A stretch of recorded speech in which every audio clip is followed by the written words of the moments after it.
Well, out here in the middle, the two captains are just getting their debrief from our umpires, Neil Bainton and Simon Widdop. We've got our match referee, Ian Herbert, also in the group. Simon Harmer there. Chris Wood is captaining Hampshire Hawks this evening. So they're just going to have their final chat ahead of... Got our coin toss mascot. Come this way. This is Kyra. Kyra, where are you from? Basildon. Basildon. Are you looking forward to this? Yes. That's a definite yes. So Kyra is going to be ready to do the coin toss as soon as they finish their committee meeting to sort out everything. Right. Simon's got the coin. Chris calls heads. Oh, nearly caught it. It's a tail. Right. Harmy, what are you doing? We're going to have a bowl first. Used wicket, bit of weather around. Probably keeps control in our court a little bit more. So yeah, we'll see how we go, but that's the plan. Some feel good from Friday, obviously hoping for more of the same here at the Ambassador Cruise Line ground. Yeah, I thought it was a very good performance. So yeah, hopefully we can build on that, get a bit of momentum for that, take it into tonight and tomorrow. And team news for Essex? One change for us, Sam Cook's not available, so Mackenzie Jones comes in for him. Right, go well. Good to see it. Chris, good to see you with the metaphorical armband on. How's James? Is he not well? Yeah, James is unwell, so he misses out tonight. Okay. Big game, obviously, for Hampshire because qualification is on the line. You're going well, so confidence is presumably high in the camp. Yeah, we played some very good cricket, certainly at the start of the competition, and we had a lull through the middle, and we've started to play some good cricket in the last 4 or 5 games, so we're looking to keep that up tonight, and yeah, one more win will get us qualified. Thoughts on Harmy's call then at the coin toss? Yeah, we were also going to bowl first, but it's a good cricket wicket here on the whole, and whoever gets out here and gets stuck in and gets off to a good start will more likely come out on top. Team news for the Hawks? Fletcher Middleton is in for James Vince. That's it. Go well. Good to see you back here. Right, so Essex have won the toss. They're going to bat. We will bring you the confirmed team news in just a moment.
Chelmsford, but we're okay, even though the light covers are on. They'll be off very shortly, and we are minutes away from getting underway. Toss won by Essex. Hampshire will bat first. We'll go through lots of scenarios. We'll go through how Essex have performed in this tournament. We'll go through how Hampshire are on the verge of qualifying after missing out last year. But it's Kevin James and former Essex seam bowler Don Topley. I think it's fair to say between us toppers, there's probably tops about 60 miles an hour between us. A bit like you're driving. Kevin, delighted to welcome you to Chelmsford. Our relationship goes back many, many years, but most importantly, I'm pleased to say and report that you got here in good time, which hasn't always been the case. But we've got a cloudy welcome for you. We've had a bit of rain at 5 o'clock, but the covers are on, but we are expecting to start in just over 5 minutes. From the Essex point of view, well, we are in a lowly position, bottom. And if we win both our remaining games tonight and tomorrow, Essex could finish without the wooden spoon, just one place off it. But really, tonight isn't about us and Essex. We want to put in a good performance. We did play well last week against Sussex here, had a shocker against Taunton, but we did then beat, prior to that, the great Surrey side at the Oval. But as I say, really, this evening is very much about Hampshire. Yes, they are close, almost within touching distance, probably a little closer to them actually, probably got one hand rather than two hands on the quarter-final place. They come into this in third, play 13-1-7 with one tie. They've won their last three, which has got them into this situation. If they win, they have a guaranteed third. They're not going to catch Surrey or Somerset. They've got the two top places sewn up, the two home places sewn up. It's third and fourth, where it's probably more fourth where the scramble is. Hampshire, I think, will feel that there's a little bit of daylight between themselves and the rest of the teams, and they will travel. If they end up being third, they will travel to the side that's second in the North Group, which is currently Northamptonshire, but of course that will change. Yeah, you've got Lancashire up there, Durham up there. Either way, it could mean you've got a longish journey, depending. But for Essex, well, they're out of it. But team news for Essex, and you can then introduce the quite interesting news regarding Hampshire. Well, for Essex, sadly, there's no Sam Cook. It's a normal side, really, in many respects. But we don't have Sam Cook, who's been rested perhaps. The term is unavailable. We're going to miss him again, sadly, but in his place it's going to be a debut evening for Mackenzie Jones, a tall fella that heralds from Newhall School, went to Loughborough like Sam Cook at university, but has already represented his native Scotland in T20 international cricket. But tonight, ladies and gentlemen, he makes his Essex debut here at Chelmsford. It's a great night for him. Well, obviously, great that he's playing against Hampshire in a debut again, because it was a 4-day game here a few weeks ago where he made his championship debut as well. So clearly, if Hampshire play a 50-over game against Essex, which they might be doing next month, he might be making his debut in that one as well. Yes, the big team news as far as Hampshire are concerned, for what is, I mean, let's face it, they go into a last game, probably not as big as it has been in previous years, because they've always had to win their last game, or more often than not. As I say, they don't necessarily have to win it tonight, but it's better that they do. No James Vince tonight. There is a bug in the Hampshire camp. James Vince has been struck down by it, so he's not well enough to play.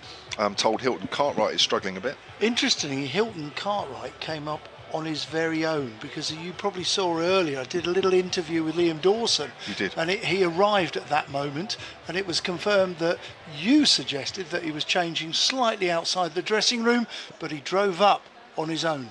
Yeah, they're keeping him apart from the team as much as they can. Probably cricket's the ideal situation, isn't it, to keep away from your teammates? You're in the field. Well, there's no slips. That's right, you're not close to anybody. When you're batting, you're not really close to anybody else either. So ideal. Maybe cricket is the ideal thing for that sort of thing. So he's a little bit dicky, but he's okay. How long has he been poorly for? When did you first find out? I don't know. I haven't spoken to the Hampshire team for a couple of days or so. So this is within the last few days. Oh, poor fellow. Well, if he's listening, he's back home. He'll be probably listening on BBC Radio, BBC Essex and BBC Radio Solent, but he may be on the streaming. We send our best wishes. That's for sure. And I can tell you, here's an interesting stat. This is James Vince. This is the first game he's missed, a T20 game, since the 6th of June 2022. That's a run of 43 consecutive T20s. That's been the broken best tonight. part of near three years, just over 3 seasons. That's then. right, yeah. Include maybe a little bit less if you've got to all those finals, as you have done over the years. That's right. So, it was incredible, the Oval against Surrey was the last game he missed back in June. Well, the Essex 2022. team probably will say, let's hope they miss him. Well, yes, of course, because you'll remember here 2 years ago, Vince got 100. Oh, I remember it. I think I commentated on it, and I think you did. I can remember an amazing game here with James Vince. I think it may have even been a 40 or 45, 50 over game. Oh, that's a few years back. Where Carberry and Vince opened, and I don't think we got a wicket till particularly late in the dark. Do you remember that? I think you're right. Yeah, it was past my bedtime, I think, by the time the first wicket fell. I think you're right, yeah. So Hampshire are then, so basically the batting order is moving up. And then in sort of behind, sort of middle order, lower middle order, will be Fletcher Middleton. So it's Toby Albert, Tom Prest, Joe Weatherly, Hilton Cartwright, probably Fletcher Middleton behind him, depending on how Hampshire bat. James Fuller, Benny Howe, Liam Dawson, Scott Curry, Chris Wood, who's captain for today, and Sonny Baker. Well, that's a pretty talented side. We don't need to turn that one on, do we, Kev, under there? No, you're fine. No, we're all fine. Yeah, we can hear you loud and clear, fortunately. Excellent. Yeah, it's still a good side. Maybe a very strong in form who's had a reasonable season as James Vince. He may be missed. Hampshire are going to have to share out the runs with a little bit more responsibility tonight. Meanwhile, Essex, well, they have won the toss and decided to bowl. But without further ado, can I just say, when I went to powder my nose downstairs, again, I came across a group of young men, young boys, and they're all from Copford Cricket Club, not to get confused with Copdock and Old Eyes in Suffolk. Copford Cricket Club houses a tree within the boundary, like Kent County Cricket Club used to, as you would remember. But I met a lad who was very pleased to tell me it's his 12th birthday. So James Lightning, what a great name, James Lightning, who's with the group from Copford Cricket Club. Can we all wish him a very happy 12th birthday? For sure. You. Brilliant. Thank you. Well said. So Essex come in bottom in this competition. They had what a nightmare start you guys had. We don't have to talk about it. Well, I'd like to just briefly. We'll briefly. Yeah, they lost the first 7. Yeah. And there was a no result as They well. were particularly consistent. There was a no result which they would have hammered Sussex at Hove, which I did. And they actually played really, really well. But listen, you talk about the negative side, and Essex have been poor. But can I just say, this is quite significant. If, and there's a big if, we beat the great Hampshire side here tonight, let me tell you that Essex would have won 3 out of 4, which they would have beaten Sussex, they would have beaten Surrey at the Oval, but then they would have lost in a very poor game down at Taunton. So it's been it could be very much a story, as they say in football, of 2 halves. So why things have changed around then? Right, we've had lack of form, lack of confidence, lack of performances. A bit of a leftover from the 4-day championship cricket as well. We haven't played well enough, we haven't had players, and we've also only got a squad of 16, 17 for Chris Silverwood. So he has struggled. He hasn't had people to go, Kevin, you're going to play tonight. We're going to rest him. We're going to do this. We had to rest Sam Cook on behalf of England. And Sam Cook isn't a central player. Yep. That's hurt Essex. We really only have 3 proper seam bowlers who are experienced. Not, Cook, Porter, and Snater. When you come to do a game against Essex, whether it's Championship or T20, you'll always think of Sam Cook and Jamie Porter. And then you add in Simon Harman. I mean, really, that's the majority of an overs in Championship cricket. But Essex haven't had Cook, Porter, or indeed Snater in their sides regularly this season. Maybe just Snater. Sure. Well, they're all around apart from Cook tonight. Mohamed Amir, I know, started to bowl really well for you guys, isn't he? Started to take poorly. wickets. Yeah, he did. Yeah. He took his time. Took him about 7 or 8 games to get in. But once he's found his rhythm, he has bowled beautifully at any time, including at the death. He's been a really highly skilled performer, and he's shown it in the last 4 or 5 games. So, as Topper said, Essex come in with a upturn in form, having won 2 of their last 3. Hampshire come into this game having won their last 3 and won 4 out of their last 5, which has got them on the tip of qualifying for the quarterfinals, and in all probability probably will, but it's not mathematically certain, so they need to do that tonight whether they win or lose. Here's Amir then from the Graham Gooch end, the far end as we look. Albert pushes forward, goes out to point, and there is no run. We are we are on our way. Congratulations to Toby Albert. Well, the congratulations are going around, by the way, whose performances in the T20, most notably his 98 not out a couple of games ago, has earned him a wildcard pick for Southern Brave in the 100. Ah, has he? And of course your boy's playing for Southern Brave this year for the first time, is it? Yes, it First is. time. He's played up north and at the Oval. Yeah, that's Reese, of course, as Amir bowls left arm over. Albert works it out square on the leg side, and that's the first runs for Hampshire this evening. Just a repeat, if you're just joining us, there is no James Vince, which is highly unusual. First time in 43 consecutive T20 games he's missed one for Hampshire. So it is a warm evening here. We've had 2 or 3 showers in the last couple of hours, a couple quite heavy actually, but I don't think there's a cricket ground in the country, or certainly below Watford Gap, that wouldn't mind a few showers of rain, because you wouldn't even notice when you look at this outfield. So they didn't even bother covering the whole square. The rain wasn't around long enough for that, but believe me, it needs some rain everywhere. As you know, that's pushed out to backward a point by Prest. And there is no run. So where the weather comes from, which is just over the pavilion, as we look to the right, it all looks reasonably clear. So we should be okay and get a full game in this evening. And also, talking about full, we're almost full crowd-wise tonight as well, aren't we? They're suggesting it is a full house with just perhaps 50 tickets available. They're still coming in from behind us, where the river and the gate is. Playing a missing outside the off stump there. Press trying to reach for that one. It's quite wide. Can I just compliment you on your weather forecast? I thought it was very Michael Fish. Thank you. Kevin James, Don Topley, both of the commentators tonight played the game professionally. We know what goes on in the dressing room, the thoughts, the emotions of the players, don't we? Not the current dressing room.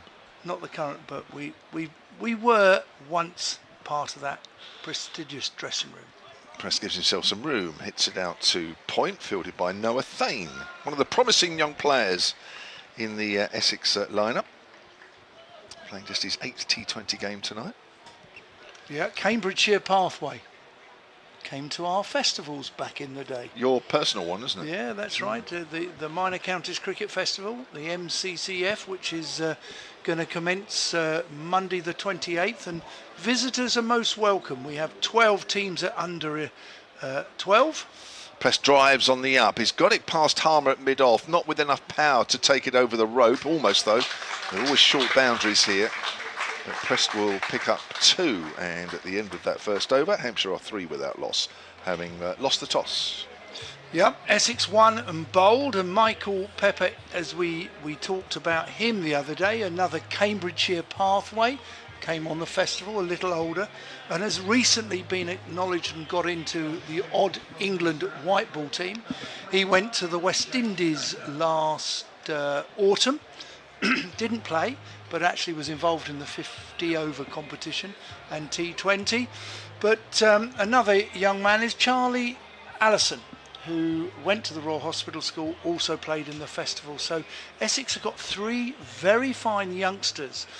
One of the problems which I didn't mention, which is worth mentioning, Essex have quite a number of players at the towards the latter part of their career or very much in the early stages, not quite in the middle of their career. Snater, he comes in from the Sir Alistair Cook end, where it's a little too straight, and it's a good looking shot there from Tony Albert, who collects 2, and he moves now to 3 off 3, and the score, well, we're looking at the new scoreboard to the executive boxes, because I do apologise, Kevin, we can't see the big scoreboard, but we do have it behind us as well, up in the top of our office. Snater in again. This time it's nicely straight. He's come on the front foot, defended it, respected it, and the keeper, Cox, is standing up.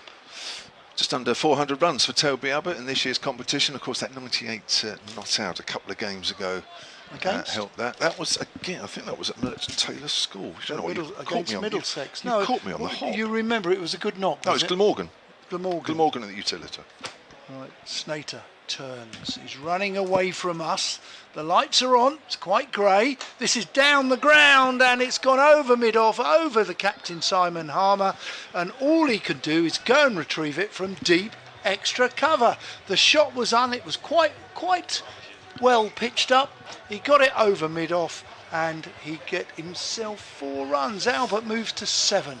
Yeah, clearly opening the batting. He dropped down when the 2 South Africans were playing, but he's back there now. They're not, and it's clearly working. He averages 43 in this year's tournament. Strike rate of 142. Snater on his way in, right arm over. It's short. It's pulled.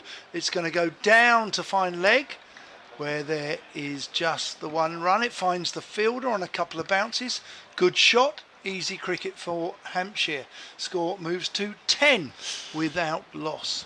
Yeah, Tom Press, on the other hand, is not hasn't really got going at all in this competition. This is his 7th innings, and 39 runs going into tonight, averaging just over 6, which is not a good return. But we do know this competition can be a little cruel, but equally a little bit of luck, and all of a sudden you find your feet and you can score quite quickly. Snater in, and this is driven square of the wicket, finds backward point where there is no run. I think there's just the 1 ball left. So we've lost our old fashioned digital scoreboard at the executive box, and we've inherited quite a snazzy small information at deep square leg, which is adjacent to the executive boxes here at Chelmsford. Snater on his way in for the final ball of this over. It's a slow ball, it's cut, and it's cut square of the wicket where it goes for 4. That's a good shot from probably Kevin. That's a poor delivery to finish the over from Snater. A quick message to Dale and Rachel, who've contacted us, and they've said they're listening. They're listening in Pouringland in Norfolk. Wow. So our fans are...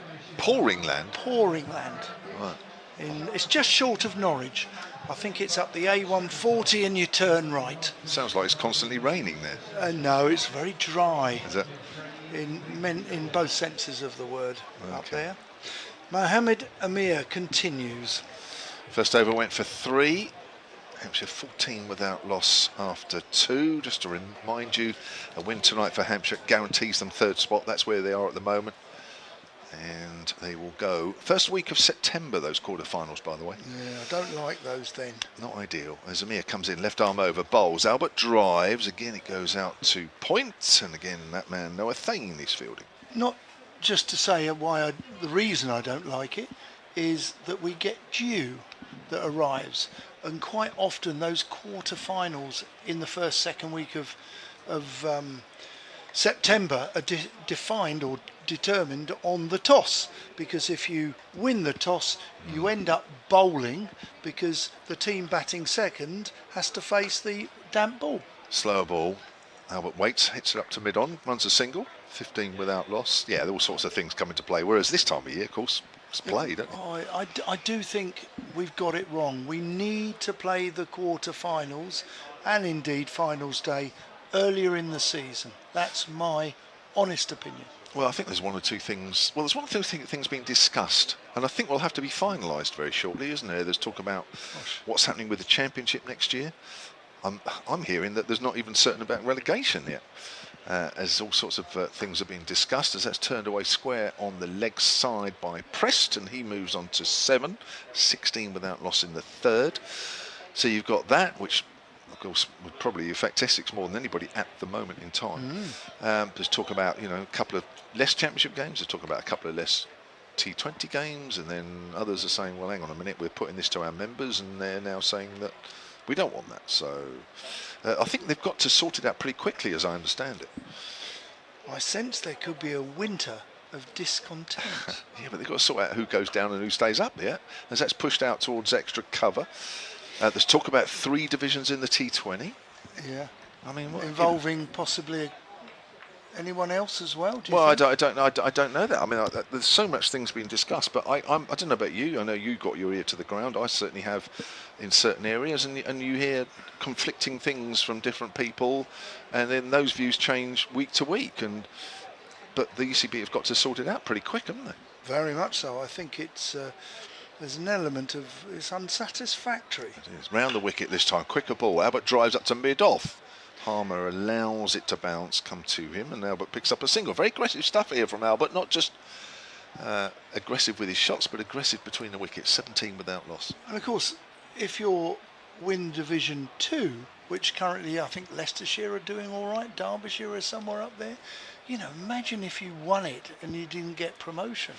Well, one of the options is that the Division 1 goes to 12 teams. So whoever's bottom doesn't get relegated. 2 teams come up, and then that division gets split 6 and 6. I mean, you can't read about it, can you? As that's turned around on the corner by Prest for a single, 18 without loss. That's just one option. But this is all being discussed while we are, what, 2/3, maybe nearly 3/4 through the championship season, and we're not even sure a team or 2 teams, as was going to get relegated, or are going to get relegated. Correct. It's bizarre. Correct. Good evening to you all, wherever you're listening, wherever you're watching on the streaming or BBC Radio Solent, BBC Essex bringing you this joint broadcast from the Ambassador Cruise Line ground in Chelmsford. Listen, the reason my cup is half full, because the sun is trying to come through a little bit behind the pavilion where westwards, where the sun sets.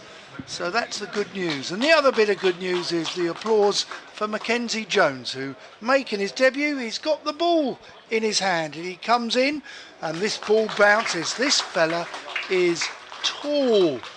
He really is tall. I would say he's 6'6", maybe 6'7".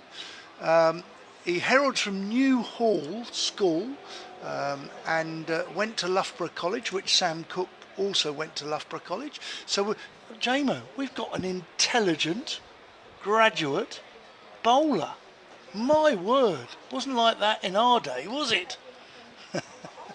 Mackenzie Jones on his way in past the umpire, and it's driven in the end, and it's a dive by Harmer, but he can't get quite across to it, and it sails past him for 4. Not a bad ball, really, but Tom Priest has come down the wicket and slapped it very straight. He made a very good connection, and what saved him in many respects is he's hit it straight, but not straight at Harmer, but straight back past the bowler.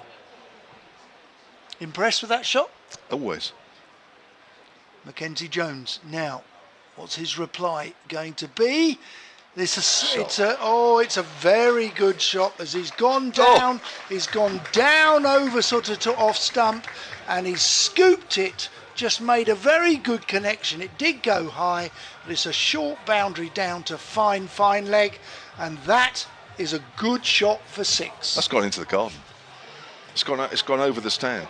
Just like David Lloyd had to retrieve one from Sky Sports one evening here when he climbed the fence and then got stuck as he was going over the fence in what everybody knows here as the old Hayes Close end, which we've renamed as the Graham Gooch end.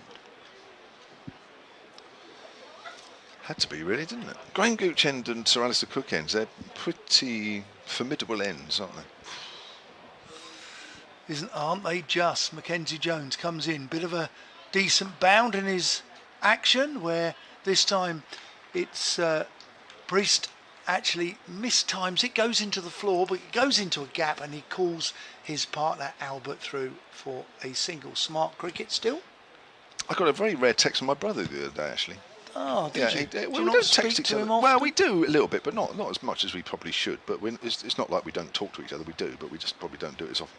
And his last text to me was that I think he said that he was playing golf with somebody. I think Gucci was playing with him, and Graham Gooch said to him, "Remember me to your brother."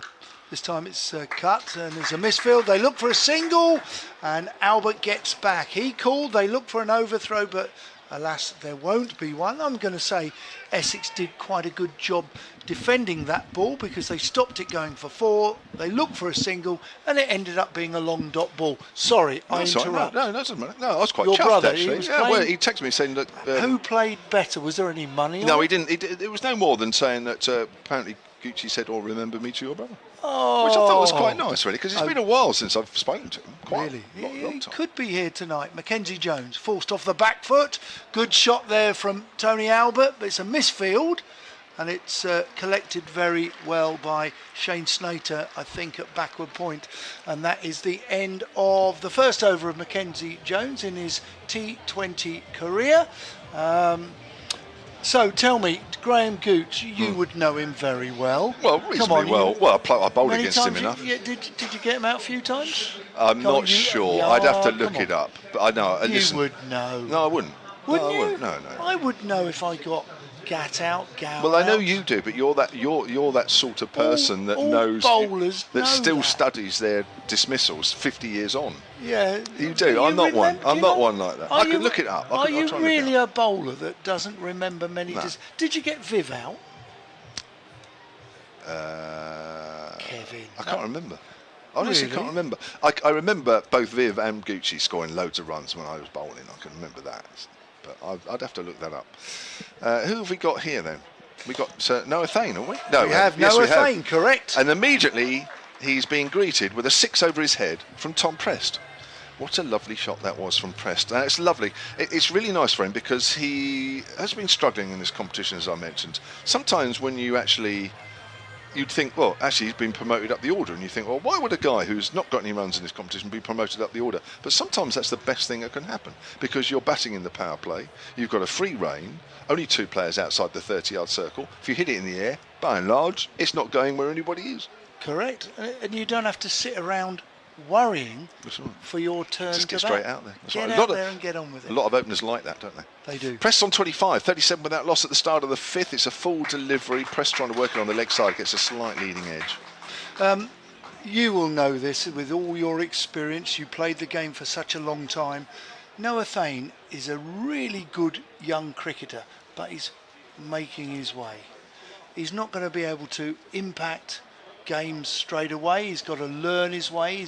And as a bowler, Kevin, you've got to learn how your body reacts to daily bowling. How challenging is that? Well, he's only 20. I mean, he's one of 3 Essex players in this side tonight who are 20 years old. I mean, that's down the leg side. I think it's going to be called, or is it flick the pad? No, it's flick the pad. Thane went up for it, actually. He politely inquired. Jordan Cox behind the stumps. He's got a lovely blonde mane coming out the back of his cap, hasn't he?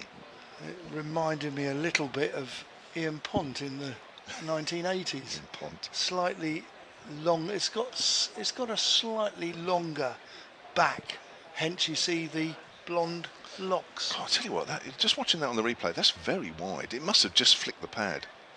Maybe Tom Prest thought it didn't. Where as does was he looking at herald the from? He's Tom Dorset, man. Next door to you. No, Dorset. Yeah, as in next door, as Yeah, in yeah, the county sorry, of yeah, Hampshire. yeah, My geography's okay. Geography and maths, Yeah, excellent. you're good. But English, not so good. Really? Geography and maths, fine. I can do the You surprised me. declaration and get to the ground.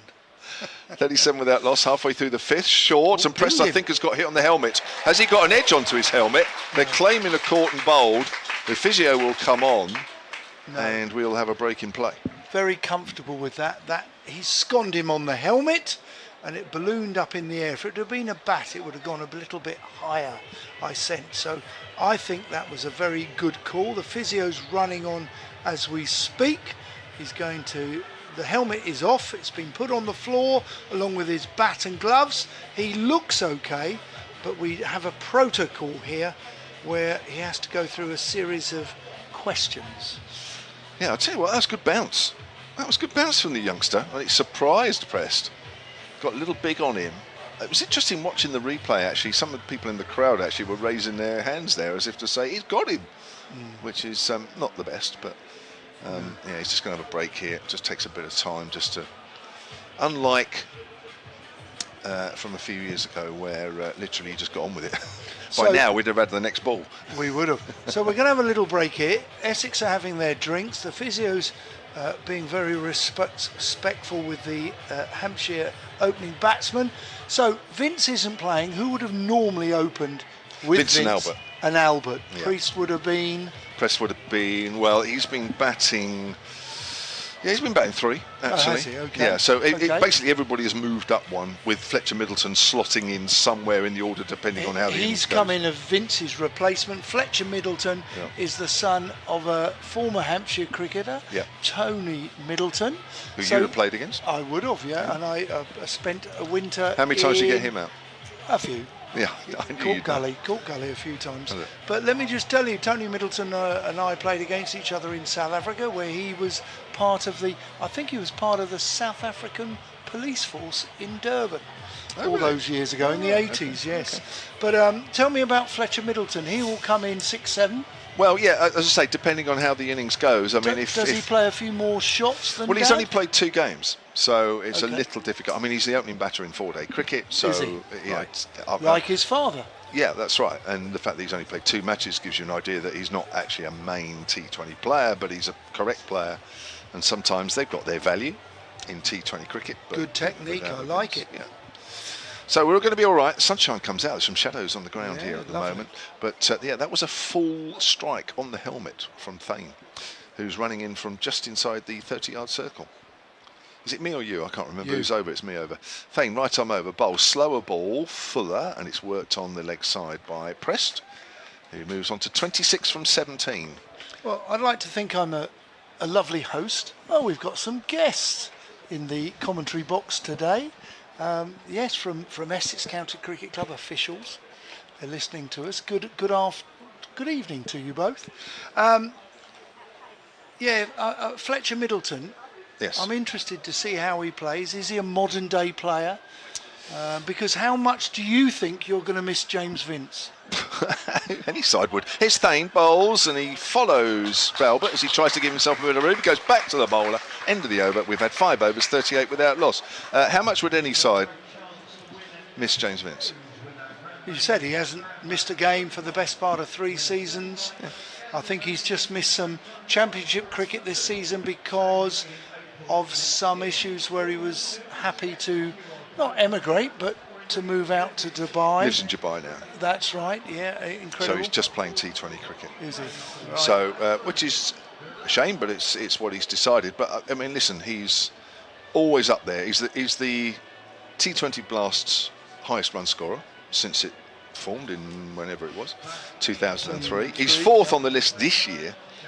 Still. With 436, only about 50 behind Will Smead, who leads the charts. So, every year the guy performs.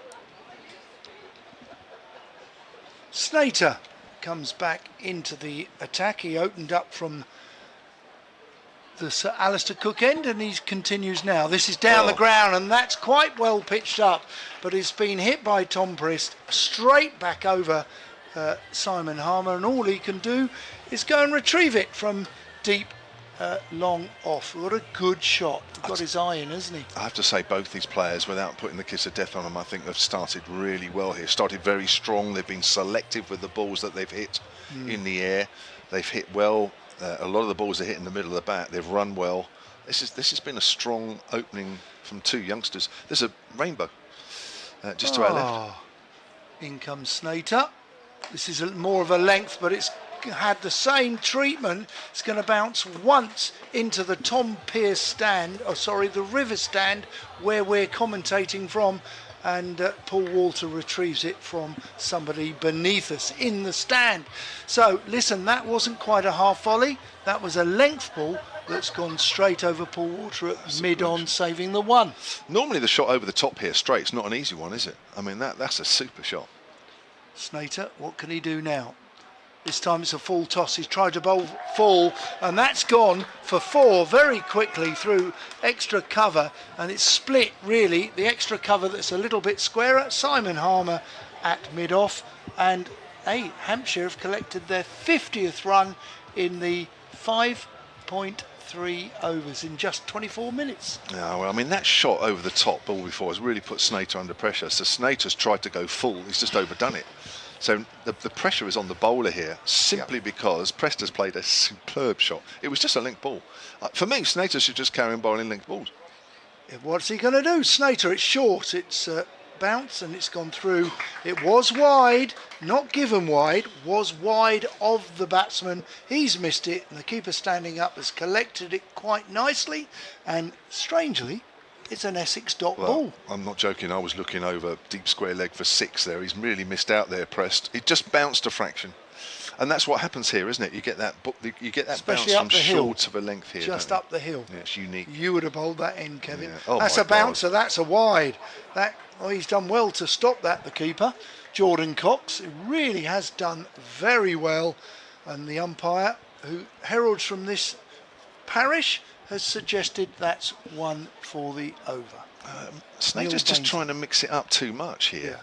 Yeah. I'm sure Simon Harmer was having a chat with him and saying, look, you don't need to mix it up that much. Just bowl length here. There's been some good shots, and because they've been executed really well, it's put Snater under pressure especially. Yep.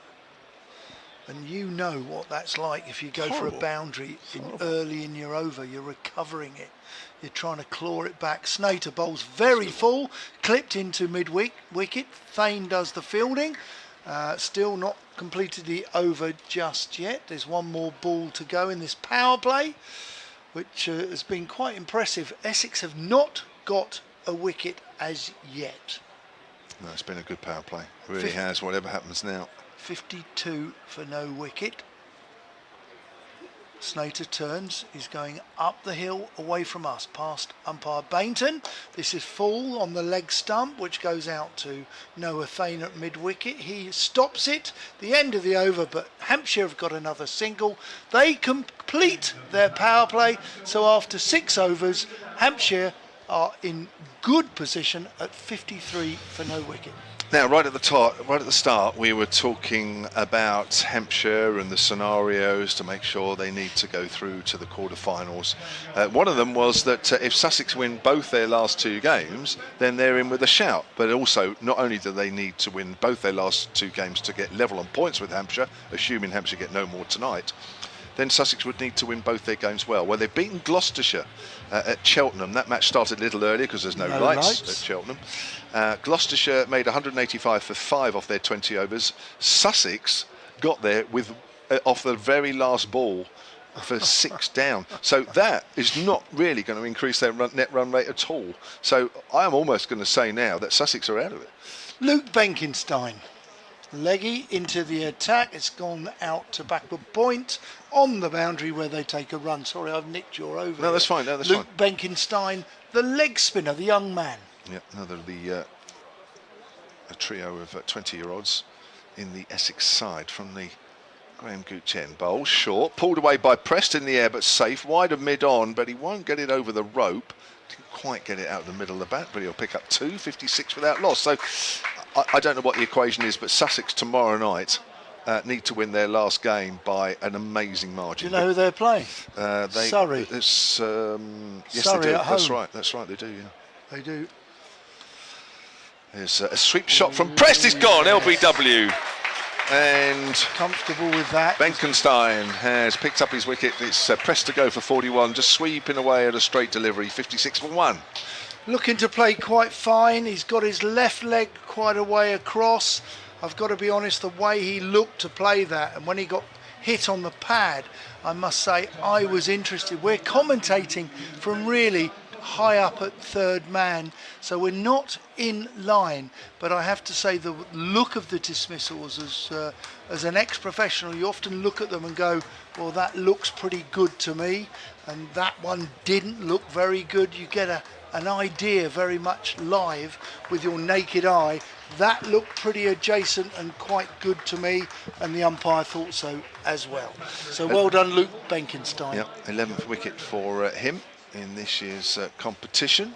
And Joe Weatherly strides out to the middle, who once more is having a pretty steady competition. 322 runs, averaging 35 with a high score of 63 not out. Again, as he has done in the past, just chipping them out at in the middle order, keeping the scoring rate and the innings flowing. He's been playing a very, very valuable some knocks recently. Nothing less than 31 in these last 4 games. So Luke Benkenstein to Weatherly, who's again one of those that's moved up. He drives, he doesn't time it, it goes out to extra cover. Yeah, Luke Benkenstein, son of the former director of cricket, I think it was, at Hampshire. Head coach at Hampshire, probably about 10 years ago, I would suggest. And this is played off the back foot into the covers, no run. Yeah, somewhere around there. Yeah, somewhere about 2015, 2016. That was an era of Giles White, Craig White. Craig White was after him, I think. Yeah. Dale Benkenstein. Oh yeah, Craig might have been they were assistant together. then. I think you're right. Yeah. That's turned away on the leg side, and Luke Benkenstein quite rightly gets a round of applause from this decent crowd here at Chelmsford. And Hampshire, after 7 overs, are 57 for 1. There was lots of people queuing up for the food outlet when I was trying to get some. I was a bit worried actually. I wasn't going to get back in time. Right, we had a message from somebody up in Norfolk, but now what about this one? As you have your Dorset adjacent to Hampshire, we're seeing a message from Mr. Wagner out in Tenerife. He said able to watch the 2 games of cricket and watching us and listening to us, and he's with his grandson. So Simon Harmer is in, bowls a dot ball, first ball played out to extra cover, no run. Good evening, Mr. Waghorn. I hope you're enjoying a sangria in Tenerife. Enjoy your evening listening to us here at Chelmsford. Harmer in again. This is a little too straight, where he's played it with a straight bat into the leg side, not a slog. He's gone with the arc of the ball, and he's basically divided deep square leg, deep mid wicket, and he collects 4 runs. To young Weatherly, maybe he's not so young today, forced off the back foot. They're looking for a single, pull water, tall pull, can't stop it, where they take a quick single. Weatherly, father Ken, is seriously involved in Wimbledon still, I believe. I believe he's something in tennis, yes. Very much, yeah, very good evening, Ken. Hope you're well, hope you've enjoyed your contributions to Wimbledon. This time Harmer bowls, it goes out to Thane at deep mid wicket. There is just the single, scores rotate to 63 for 1. Albert has 15, Weatherly has 6. Do you like your tennis? I can imagine you're a good tennis player. Slog sweep, this is in the air, and he's been caught. His evening is over. Weatherly has gone. Caught, I think it is off Benkenstein, off Harmer. The 2 spin twins get a wicket for Essex. That's the second one to go. 63 for 1 becomes 63 for 2. Yeah, 2 wickets in 2 overs as well after that fine start. 56 for the first wicket, and now Prest and Weatherly have departed. That's again one of Weatherly's strong shots. That it's actually, I was going to say, is it a big boundary out there? I'm just sort of looking, really. Maybe not quite. We're never actually a big boundary. We're fairly central. No, they're not big boundaries, but for here, yeah, it's a fairly central wicket. We might be slightly to the right. For here, we are as big as we can get it. Yeah, basically, the rope is about 2 metres in all around the ground, so we can't really have much of a bigger boundary. But compared to at the bowl where you play, Kevin, you can have some enormous boundaries at the utility bowl. Yeah. Oh, definitely. Yeah. Different game of cricket, playing with big boundaries and small boundaries. You play with big boundaries at the Oval, small boundaries at Hove, at Taunton, indeed at Cardiff. But the utility bowl, well, that's big boundaries like the Oval. 63 for 2. Harmer has got a wicket. And he's gone for 6 so far in his 5 balls. Weatherly was caught. I think it was Benkenstein bowled Harmer.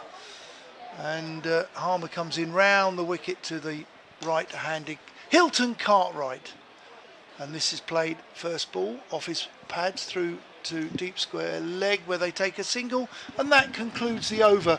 First over of Simon Harmer. He's gone for 7. And back on, I think we're going to see Luke Benkenstein, who took the catch. He's bowled 1 over, 1 wicket for 4. Well, the Spin Twins are going to try and do their stuff. Hilton Cartwright playing his 6th match for Hampshire, having been drafted in at the last moment after they lost their 2 South Africans. Couple of 20s and a 48. His 48 was his high score. That was against Glamorgan at the Utility, where he announced himself with a 6 first ball. So he's had a steady tournament in the middle order, but he is one of those that's been bumped up by 1 with no James Vince playing today because of illness. The sunshine is still poking out somewhere, but there's a bit of cloud above us, but a few dots of blue sky. It's coming out of 1 at the moment. The lights are on. There was a power failure here earlier, wasn't there? Some sort of outage. Nice drive from Cartwright. It bounces over extra cover and it's racing down the hill for 4 runs. That's nicely timed. Very. Beautifully timed from the Australian, who moves on to 5. And Hampshire on to 72. Was it? Oh, it's showing 68. So it's 68 for 2. Trying to nick a new 4 runs there, Mr. James. Oh, Cartwright bangs that down the ground, and it could be 6. Oh, it does. It hits high up on the sight screen. A low full toss from Benkenstein, and Cartwright just belted that away for a maximum, and 74 for 2. Cartwright moves on to 11 from just 3 deliveries. Well, that was gift wrapped for Easter, Christmas and birthday. Shorter, pulled away by Cartwright. He doesn't quite time it this time. It goes along the ground out towards mid-on. I know the crowd here got a little bit frustrated with the team, didn't they, really? I was here for the women's game a little while ago, and there was a double header, and I think Glamorgan were here, and Essex were in the middle of that miserable run. But 2 wins out of 3. You'd think that they would start to pick things up a little bit. It's driven out to extra cover, no run. Well fielded, Michael Pepper. That was very well fielded. He rolled, tall man, has kept wicket. Benkenstein again, cuts, misses. Ooh, that hasn't beaten the outside edge by very much. Quicker ball there from Benkenstein. The score remains on 75 for 2. 1 ball left of the 9th. Benkenstein in again with those leg breaks of his. Cartwright turns that to backward a point. The throw comes in from Walter, but they're home. 76 for 2 at the end of the 9th. Am I being disrespectful here, Kevin? That's 2 overs we've seen a ball played out to backward point, and they've taken Paul Walter on for not just his fielding, for his throw as well. So I might be a bit critical there. I think it's one of those where if you go straight away, then you probably get away. Maybe. I'd like to see that fielding spot changed. Good crowd here, just a few spots here and there at Chelmsford. I think we're going to get a cracking atmosphere. If we get a good game here later on under the lights, I think we're going to have a cracking atmosphere. Harmer in, bowls, full toss. Another full toss first ball. This isn't going to cost 4 as Thane does the fielding. They come back for a second. That's good running from Hampshire there to ensure the guy who hit the ball, but his partner got back to the danger end very easily. Good running, Kevin James. Yeah, both these 2 run very well. Ideal partnership. In comes Harmer. Not such a full toss. He's bowled it slowly. Very different in pace there. And he was almost through the shot there as Cartwright dragged the ball into the leg side to Shane Snater fielding beneath the Tom Pearce stand. Yeah, trying to aim it down the ground. It was Albert, dragged it round. This time it's cut off the back foot, giving himself a little bit of room there. And they take a single. That's good cricket there. Smart cricket. I like it when it's smart cricket. Seeing Albert face Harmer. Harmer bowls a little bit quicker. It's a straight shot down the wicket which bounces into the advertising hoarding, and that is the shot of the day. It was a beautiful check drive. He held his post, and I have to say, marvellous shot, great execution. It was, but I always worry when the shots go straight down the ground, because I think this end, you always think the shots are going further than they do. Harmer, this time it's full toss, trying to bowl and get it under the bat as close to a Yorker, and they take a single. Score is 85 for 2. I always think this end, straight, there's so many catches taken, isn't it? And you think you can belt the ball into the stands, but for some reason it's never that easy. Harmer round the wicket into the leg stump, and this time Cartwright will take a single, keep the strike. He's got 14, moved rather quickly in 6 balls. Albert has 24, and Hampshire 86 for 2 after Essex won the toss and invited the visitors to bat. Yeah, halfway through the innings, 10 runs off that Simon Harmer over. 56 opening partnership between Tom Prest and Toby Albert. Prest went for 41 off 24 balls. That was in the 7th over. Then in the 8th over, Joe Weatherly perished for 6. That was off 7 deliveries.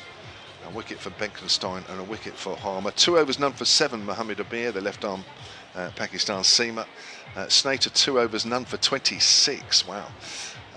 Mackenzie Jones playing his first game, 1 over for 13. Thane 1 over for 7. Looks like Thane's back into the attack at that far end. Beckenstein 2 overs, 1 for 16. I'll just finish that off in a minute as Thane bowls right arm over. Wraps Cartwright on the pad, who tries to swing that away on the leg side. And the throw from Jordan Clocks hits the stumps at the bowler's end, but Cartwright's well and truly home. 87 for 2 at the start of the second half. Amir's fielding with both hands in his pockets. Either he's cold or he's taking them out now. Wasn't a good look. Listen, we've just had a text from one of his coaches from the Cambridgeshire Pathway. Oh, right. Get your hands out of your pockets. It's not April at Fenners, is it? No. Lovely shot straight. Toby Albert, 1 bounce into the sight screen, low and flat. It was in the arc. He just had to get underneath it enough, which he did. Yeah, it was a cricket shot as well. So well played, good shot. Maybe the bowler might just look at was it an easy scoring shot? I don't know. But Martin Higginbottom, there you go, that's a name and a half, isn't it? What a great, he should be from up north, I would have thought. But he's from Cambridgeshire, and after this ball. Fane in, right arm over, bowls, and Albert goes big, and it's gone higher, and it's gone further, and it's gone over the sight screen. It may even have gone into the gardens again at the far end. Yeah.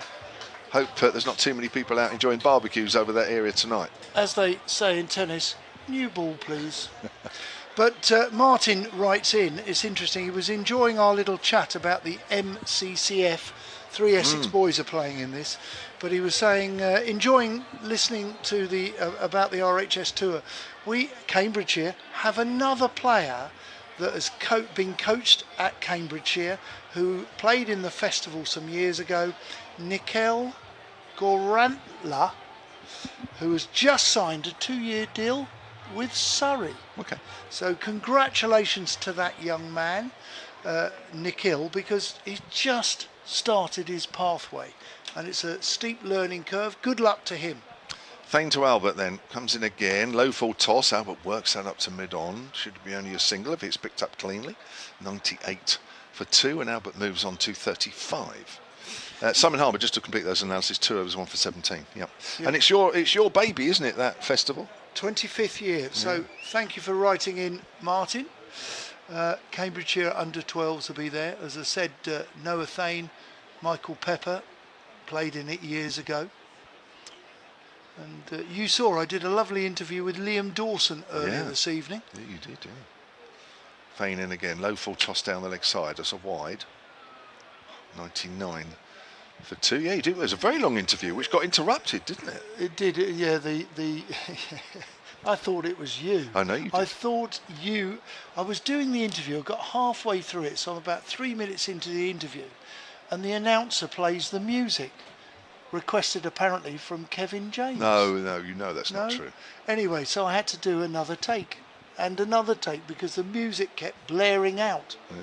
So we retreated to our comms box. Thane bowls, Cartwright just hits it just Go to on, the throw. left. That's a Fielding. good piece of fielding. Thane, it misses the stumps at the bowler's end, but my word, he was quickly across.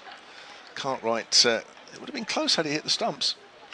He's quite tall, as a bowler would be, Noah Thane, but he's particularly athletic, which that's probably, with respect to our generation, the youngsters, the cricketers today, are particularly athletic. Can I say that when we look back to the 6'8" of our era, probably you know them both, Derek Pringle, Angus Fraser, great bowlers, but Hit not away on the leg athletes. side. One bounce out into the deep. And 4 runs. Didn't get hold of that one, but he found the gap. Did Toby Albert. Well, he's found a newfound... he's got newfound confidence, has Toby Albert, with the season that he's having. No doubt buoyed by the announcement that he's one of the wild cards in for the 100 into the Southern Brave. And I have to say he's playing particularly well tonight. Yep. He's on 39, 104 for 2 at the end of the 11th. I'm not going to be too critical. Essex have offered a couple of too many scoring opportunities, but he's played very well. He's hit the full toss, anything wide, anything full. Listen, he's played quite nicely so far. Right, new bowler into the attack. We're seeing our third spinner tonight. It's going to be a second leggy. It's going to be Matt Critchley, formerly of Derbyshire, who's had an unbelievable time with Essex. He's played so well, but unfortunately 2025 hasn't been as good as 2024 or 2023. So what can he offer tonight? He's bowling up the hill from the Sir Alistair Cook end. He's going to bowl his leggies, right arm over, and this is played into the leg side, and they come through for a quick single. Cartwright gets through, and just checking the umpire, was that off the pad or the bat? Bat, I think. 105 for 2. There's a decent ball. Don't give him any width. Don't drag it down. Get him coming forward. This time it's short, played out to Paul Water. They don't challenge him there. They probably hit it too nicely straight at the fielder and turn the single down. 105 for 2. Sun still about to the west. Critchley in. Bowls. That's short and wide, and that is very wide as Jordan Cox collects it on the next door strip. Now each strip is 9 feet wide. I reckon that's 12 feet wide. This is all turned a little bit and a bounce there. Better ball, good reply. Play and a miss from Albert. I don't know if this is a plan to bowl wide of off stump. He's certainly testing it. Bowls again short into the offside. It goes all the way out to the boundary defender in front of the Felstead School stand, which is bathed in sunshine, which I think that's Charlie Allison out there, who will be looking almost directly into the sun. In comes Critchley. Critchley short again, pulled or cut, into the offside. And that one looking for 2. They take an easy 2. As it's a good throw. Critchley takes the bails off, but Albert is it Albert? It was easily in. Albert this end. Yeah, with a number 15 on his back, Hilton Cartwright. They're dressed in their yellow chested shirts with blue sleeves, as this is cut out to the offside where Allison does the fielding. On the boundary, there is 1 run. End of the over. Hampshire have moved without any problems that over to 110 for 2. Yeah, seemingly not inconvenienced too much at this stage by no James Vince, who's ill. There's a bug going around the Hampshire camp. If you haven't been with us a little earlier, James Vince obviously affected the most. I'm told Hilton Cartwright has had to be with the team, but at a distance. He was changing outside when I was down the bottom a little earlier. Didn't want him to get too close to the other members of the team, but it's been a bit of a bug flying around for the last few days. That's why there's no James Vince. But you have to say Hampshire have started here very, very well indeed. They'll be happy with this situation. Paul Water. Left arm round, tall, medium pacer, shorts, and it's pulled away by Hilton Cartwright along the ground down to deep square leg. And Cartwright moves on to 20. Another decent innings from the Australian, 111 for 2. Remember, Hampshire are playing these games with handicap, really, with one overseas player, not the two that they originally signed. Chris Lynn. Chris Lynn, Injured. Yeah, I think player. I haven't seen him actually for the last couple of games. I hesitate to say he may have gone back home. I don't know that. I'm not saying that because I know, but I saw him around the team a couple of games after he played his one match, but I haven't seen him the last couple of ones. That's turned away by Albert for a single. Again on the leg side, 112 for 2. So I think it's a monumental effort this towards the back end of these group stages that Hampshire have got themselves into this situation. Well played. You've got enough wins. Will you win tonight? Mohammed Amir is loosening up. Another left armer who's bowled quite nicely for Essex of late. Yeah, he needs to come in sooner rather than later, doesn't he, really? Because Hampshire have only lost 2 wickets at this stage. Walter bangs it in again. Cartwright tries to pull that, gets wrapped on the arm, I think, or the glove. Single anyway. 113 for 2. This is what Walter does, really. I remember in the first game at Hampshire, first game of the group stages where Hampshire got over 200, and I think Walter came on and just banged it in all the time, really, just for something a bit different. It doesn't take much for him to bang it in. He's very high. I was going to say tall, but everybody says tall. Just say high. Throughout the world he's known as Tall Paul, isn't he? Bowling left arm round the wicket. In again from that far end. Short again, pulled away by Cartwright. One bounce. That's a good bit of fielding down there at deep square leg. Is that Snater? No. Hang on, I'll have a look in a minute. Can't really tell. It's quite a distance away from us. It is 114 for 2. You don't often say that here on the playing surface. That's a rare line here at Chelmsford. As Walters in again, short, cut away this time by Cartwright, out to deep point. That's a great bit of fielding, right in front of the members. Benkenstein, one of those athletic boys. I wasn't being rude earlier when I said about our era. Great bowlers, Derek Pringle, Angus Fraser. Yeah. But would you firstly call him an athlete? Well, not in the context. Highly skilled bowler. Not in the context of T20, no. I mean, a lot of sides, as T20's developed, have sort of jettisoned fielders. He's tried to ramp that, and he has. He's just got hold of it, falling away to the offside as he does so. He's got it very fine as Cartwright. He picks up a boundary to end that 13th over. He moves on to 27. Hampshire on to 120 for 2. Over the years, go on. Sides used to, if you had a good batter or a good bowler, you would play them. But as T20s, morphed and sort of moved on, those that can't field have just been bye-bye. It's all bye-bye, isn't it? But, you're an athlete first today, where we didn't have a time to be an athlete back in our day, because you'd have 2-3 day games and a one-day game. You should get up at 5 in the morning and go in the hotel gym. Well, they didn't have gyms at our hotels. Listen, the only gym we went to was a chap who made cakes. Jim the cake maker. It's going to be Critchley, the leggy. Will he bowl? He bowled quite short and wide of the off stump. That ball turned. The first ball is generally pitched up. It's a little push drive from Albert. He's played a miss. Keeper takes the bails off, but he hasn't left his crease.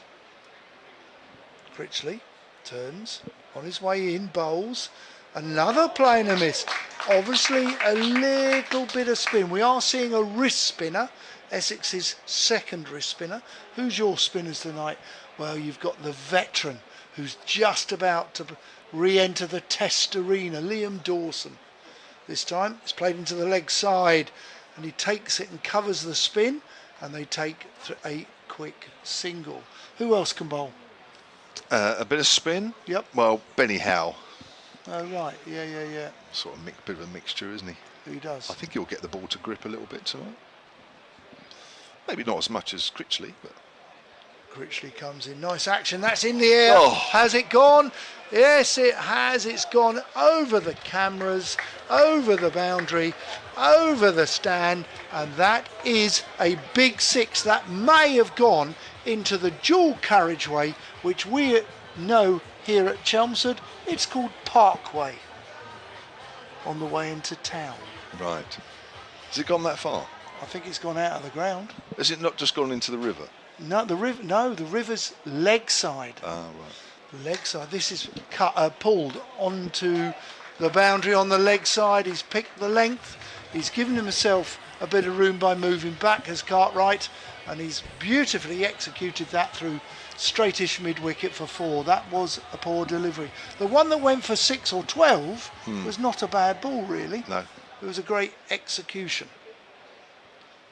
So he's gone for 10 in the last 2 balls. Critchley a little bit slower. This is a bit of a hack. It's gone. One bounce to Snater, who fields beneath us on the river stand. So good over for Hampshire. What do you reckon that was worth? 11. It's a decent over. No 10 the one risks. before. Yeah. So you've started your advance with 6 overs left. Score 132 for 2.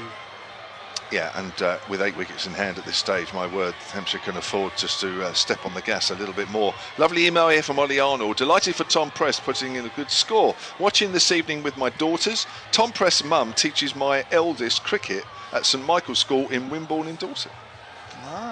We were talking about Dorset. Dorset's quite important really to Hampshire, isn't it? They must have quite a few members in Dorset that come across. Oh, definitely.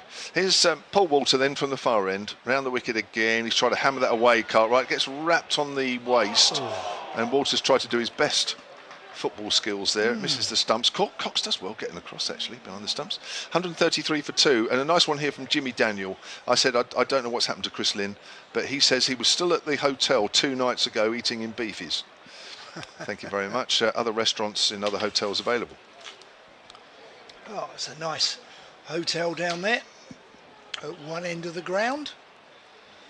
And Paul Walter, I thought he did quite well, did the big man, because he kicked it, he timed it, but it may have been more Southend United than West Ham United. As Walter turns. Comes in again. Bowles gone for the reverse lap, and he's got it high over Amir, and it's going to be 1 bounce 4. Good control, good cricket that from the Hampshire man, who's got into position early and just helped it. He does over. play that shot well. Does he? Yeah, he does play that shot well. He's got better and better at it this season. I've not really seen much of Prest and Albert, to be honest, over the years. I mean, I'm quite impressed with Albert here. He's on 47 off 36, and he's playing shots all around the ground, but there's many cricket shots in this as well. He's Walter again. That's wide of off stump and not called wide. I think he just got his feet in a bad position there, Albert. I think he was thinking about a lap. He was thinking about 3 or 4 shots. I think in the end he was in no man's land. A lot of people are asking about Dan Lawrence, formerly of this parish, playing for Surrey, and because Laurie Evans was keeping wicket, not Ben Folkes, Laurie Evans, he then got injured, and Dan Lawrence has taken over. Okay. Hammers that away through the covers out to, is that Benkenstein in the deep, away to our right, and Albert moves on to 48, 138 for 2. The reason I mention this, because this is something news to us, because we're seeing some good wicket keepers still keep, but sometimes some teams, especially Surrey, have dropped or left out Ben Folkes and playing a batter or a stopper to keep.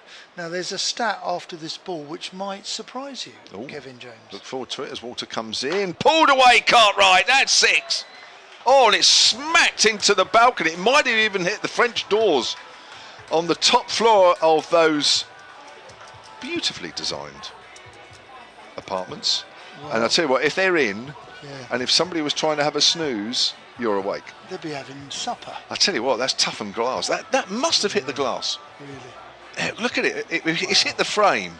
If it hasn't hit the glass, they're going to come home. Do you think it's cracked? Well, if they put in toughened glass, it works. because that's actually hammered into that. Cartwright moves on to 44 from just 20 deliveries. What an innings. 144 for 2, Hampshire, with 1 ball left of the 15th over. I have to say, Hilton Cartwright gets better and better with every game that he's playing for Hampshire. Here comes Walter, bowls, slower ball, hammered over his head for 6. Flat into the sight screen, and that's Hilton Cartwright's first 50 for Hampshire, and it's come off 21 deliveries. That was brutal. It wasn't a great delivery. It was a slower ball that was given a bit of width. He's tried to drag his fingers down the side of the ball. It just stood up and was brutally hit straight with a cross bat shot straight back to the sight screen. So yeah, good shot. 150 runs now, 150 for 2 for Hampshire, who were invited to bat. This stat I was telling you about. Yes, of course, I forgot. Yeah, right. You won't be surprised where I got this from, but today it is suggested the wicketkeeper, through nicks or plays and misses in a 2020 game, he receives the ball between 7 and 8 times an innings. Okay. So why do we need a top draw keeper? This is cut from Harmer bowling. And this has been cut by Albert, who takes a single as it goes out to deep cover boundary for 1. Well, yeah, but behind the stumps isn't just about taking balls that go past the batter. It's the diving catch, it's standing up as taking well. Taking the throws. That's right. But that's the argument. Harmer in. Oh my God, it's coming here. It is, it's coming over us. And I think it's gone. That might have, because he's dragged it not quite straight, he's dragged it. That could go towards the river, where many of my balls are. Are they really? It's gone to join them, is it? It's gone to join them. Yeah. We've gone for another new ball, or not a new ball. Charlie Bennett, who is the rookie seamer, who's just joined the Essex. Actually, it's just come back. Ooh. It may not have gone in the river. It may have gone towards the tunnel or the fir trees, which are just directly behind us. Simon Harmer gives it to Neil Bainton, who checks it over to ensure there's no beer glass, beer, gravel or anything on the ball, and returns it to Simon Harmer. Harmer round the wicket, was a full toss. It's a slower ball. That's in the air. That's surely out. And it is. It's been caught. And I think that is the debutant, Mackenzie Jones. We'll just qualify that in a minute. At short, fine leg. And he congratulates Simon Harmer, his skipper. Yes, it is. Mackenzie Jones, I'm sure. And that is the third wicket to fall here at Chelmsford. Hampshire 157 for 2.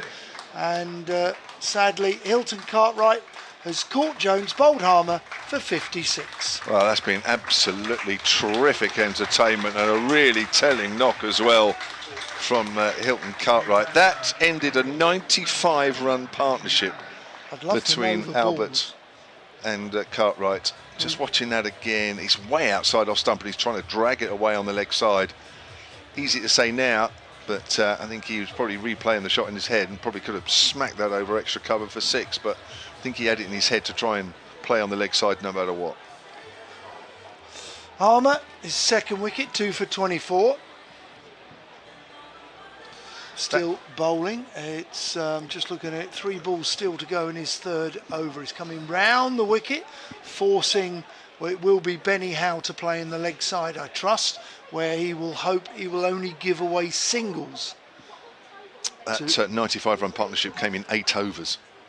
That's pretty good, isn't it? Harmer in, decent ball. There's an LBW appeal. I have to say, I'm not so interested, and nor is Neil Bainton, but they come through for 1 leg by. 157 for 3. He's at least a pace or 2 down the wicket when that's hit. He was. You noticed that, did you? Yes. So did watching it again, look, there we go. 1 step, 2 steps. Harmer, quicker delivery, fired into the base of the stumps.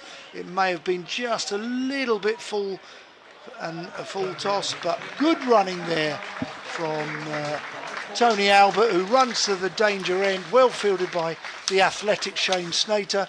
But Albert has 50 runs in, or 51 runs now in 40 balls. 4th half century this season. Harmer bowls. This is dragged by Albert into the leg side. Snater does the fielding at the river stand, and there is 1 run, end of the over. 3 overs, 2 for 27 for Harmer, and I'm pleased to say, well, Essex have got a wicket, but there's still a few overs left. There's 4 overs left, 24 balls. Kevin James, what would you hope Hampshire can get in those 24 balls? Well, I'm just having a look at the game here last year, where Essex won by 8 wickets, chasing 166. So Hampshire are 5 runs away from that, and we've still got 4 overs left. So you'd hope they get many, many more than that. The year before, Hampshire won by a huge margin, 180 runs, 118. They got over 200 there. So I don't know, somewhere in between. I mean, 180. Well, they're going to smash that barrier, surely. They should be getting 200 here. The way they're going, they should be getting 200. And if they do, that's a good total here, isn't it? 200. I think it is tonight. It's turned this wicket tonight. Liam Dawson could be key. Yeah. It's going to be Mohammed Amir with the keeper standing back. Mohammed Amir. Left arm over. First 2 overs went for 7 opening up. Short, cut away by Albert. He moves on to 53, 162 for 3 are Hampshire. Tom Press with 41, Joe Weatherly with 6, and Hilton Cartwright with 56. The 3 men that have been and gone for Hampshire, and it's been a really good effort from them so far, having been asked to bat first. Howe hasn't got any runs yet. Interesting cricketer for me, Benny Howe, formerly of Gloucestershire. He's played in the 100. He's quite a skillful performer, not glamorous in any way, shape or form, but a good performer. Mohammed Amir round the wicket. In, bowls, length ball. Howe just pushes that to extra cover, jogs through for a single. He's off the mark, 163 for 3. Fair way to describe him? Yeah, well, he is. I mean, he's been good for a number of years. I mean, he's very vastly experienced in this form of the game. 255th T20 game for him tonight. Strikes at 135 per 100 with the bat, which is good coming in low down, which he normally does, isn't he? I mean, he's not in for more than a few overs at a time, generally. Full, good Yorker.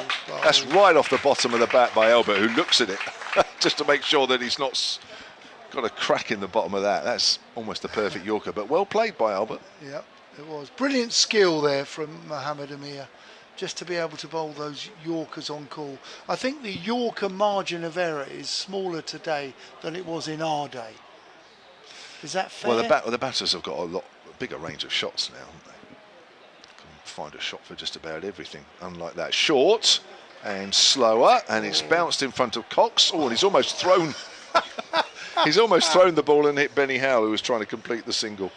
But Cox, to be fair, was trying to throw at the far end. We did have a bit of an issue one game here, Kent here, when Billings underarmed the ball from the top end, and it hit Jordan Cox on the back of the leg, and they squared up to each other. No. Yes. I was at the Women's International at the Utility Bowl yesterday as Amir comes in, length ball, hit away by Howe, finds extra cover, but they'll still come through for a single.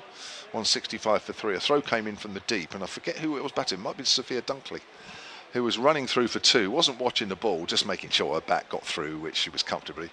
And from the deep, the ball hit her on the side of the helmet, doing full on. Oh, really? Don't often see that. No.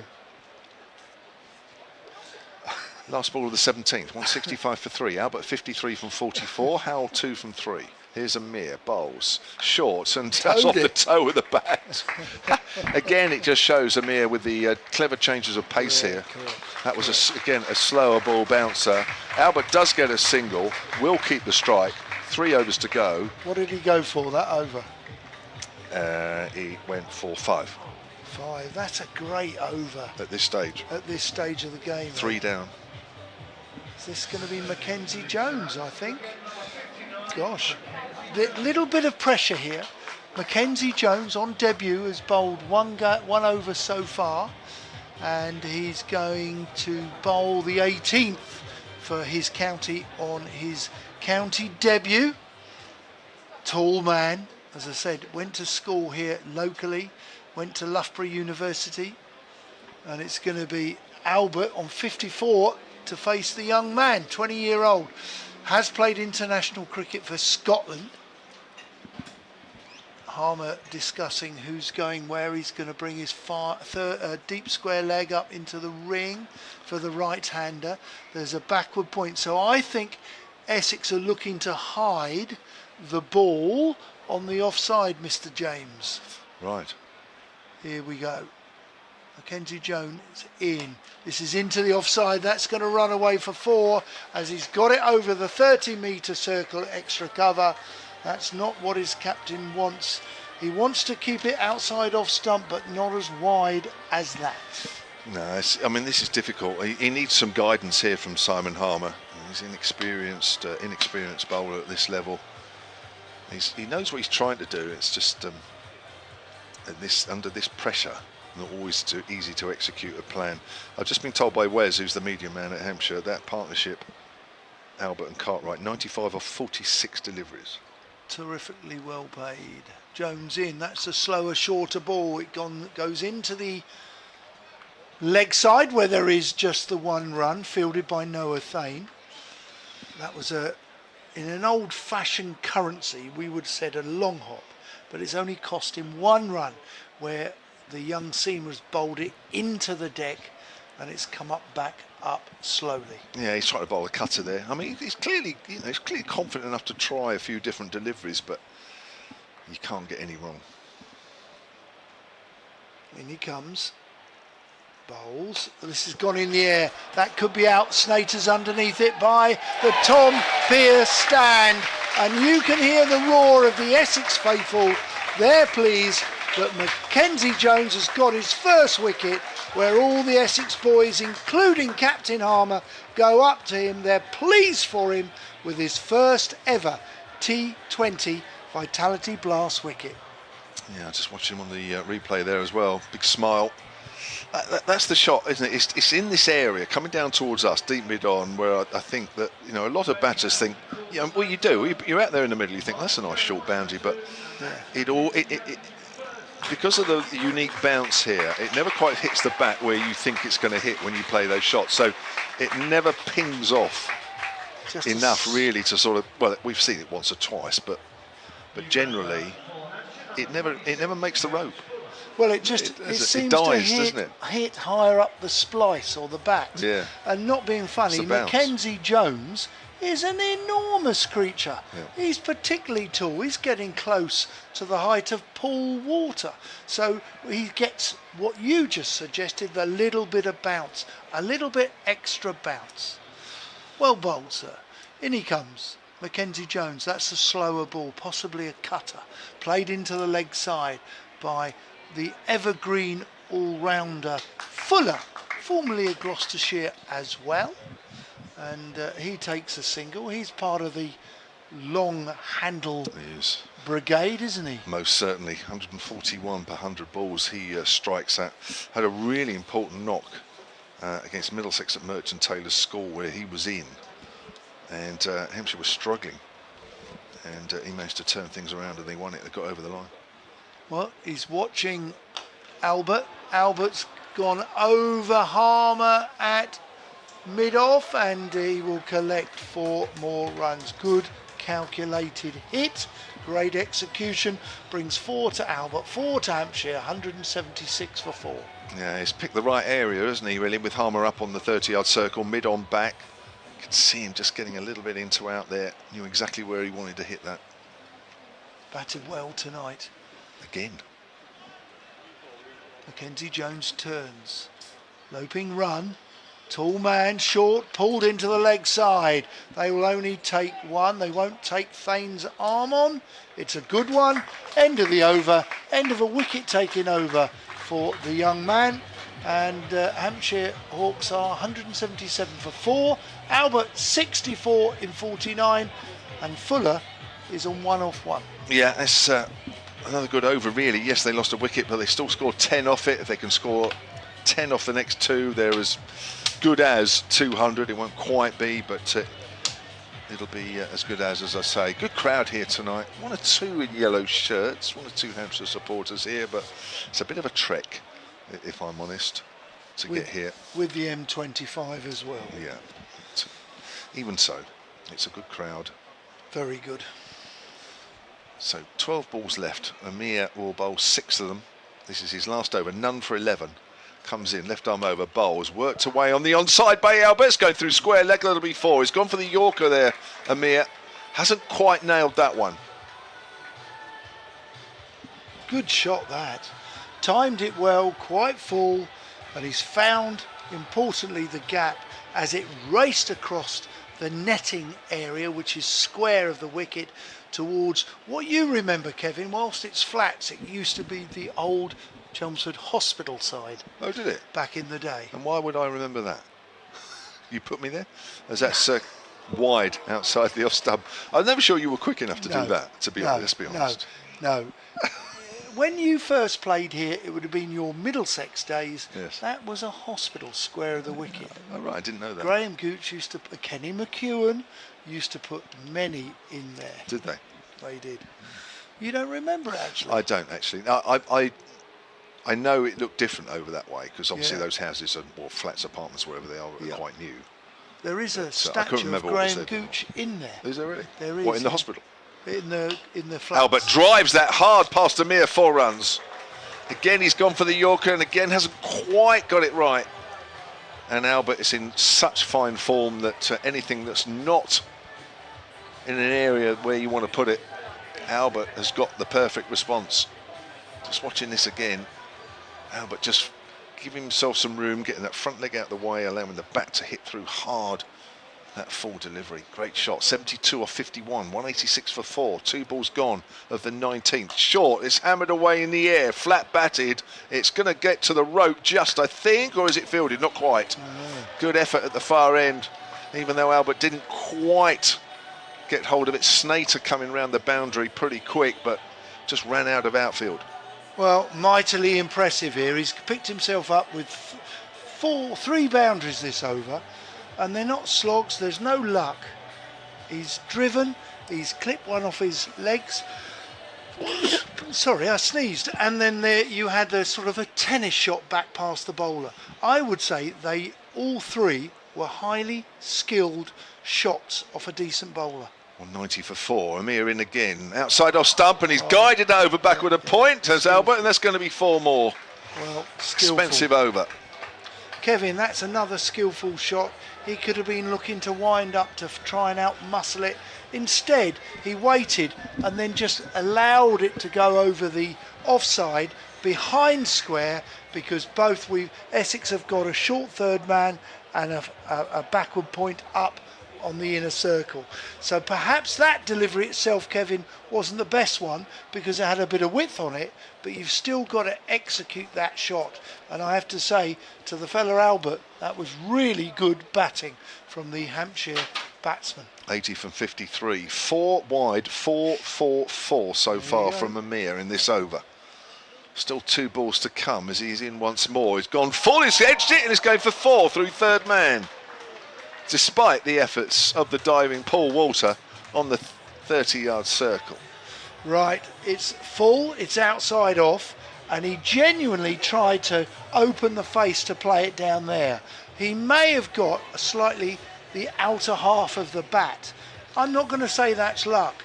He's trying to do something like that, and he's done it. He's been offered the opportunity from the bowler, and he's got himself 4. Highly skilled batting this over. Well, they're close to 200 now with the 7 balls to go. It's pulled away by Albert, could be caught at deep square, mid-wicket, he's gone.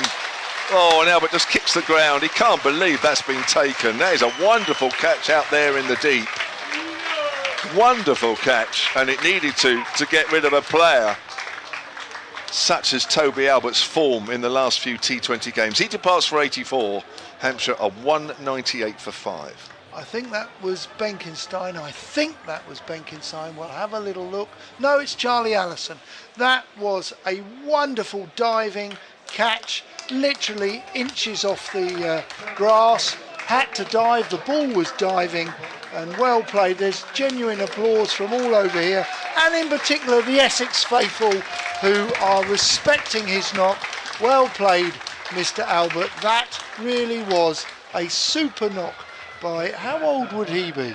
He is 23. 23-year-old. Playing his 53rd T20 game tonight. Well batted. I enjoyed it, and I know a lot of the Essex faithful here tonight did enjoy it too. So well played.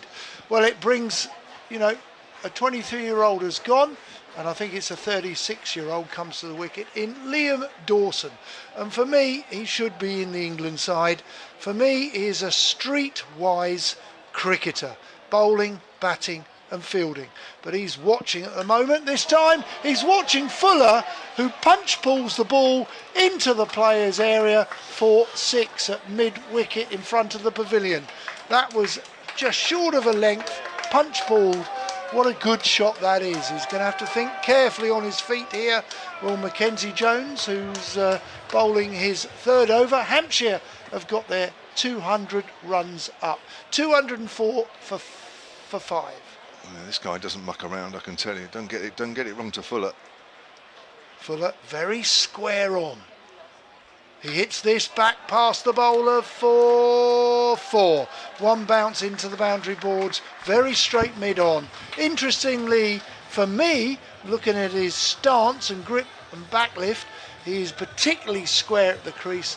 I don't want to suggest this in any derogative way. He's standing there a little bit like the village blacksmith. In a nice way. Very square on. Not quite as square as Peter Willie, but he is square.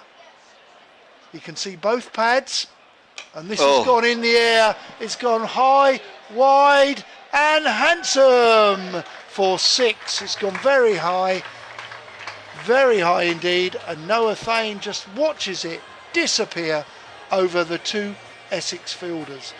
Well, that's a length ball, and unfortunately for Mackenzie Jones, this is a tough learning opportunity here tonight. Harmer goes to speak with him to calm him down. He's probably asking him, what would you do as a captain, Kevin, in this situation? You've got to calm your bowler down. What's your plan? Well, Yorkers?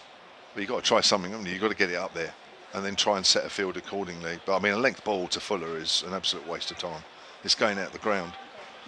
6-4-6 so far, 214 for 5. This was the Hampshire score, 214 2 years ago when they won by 118 runs. They're going to get more than that. In comes Jones.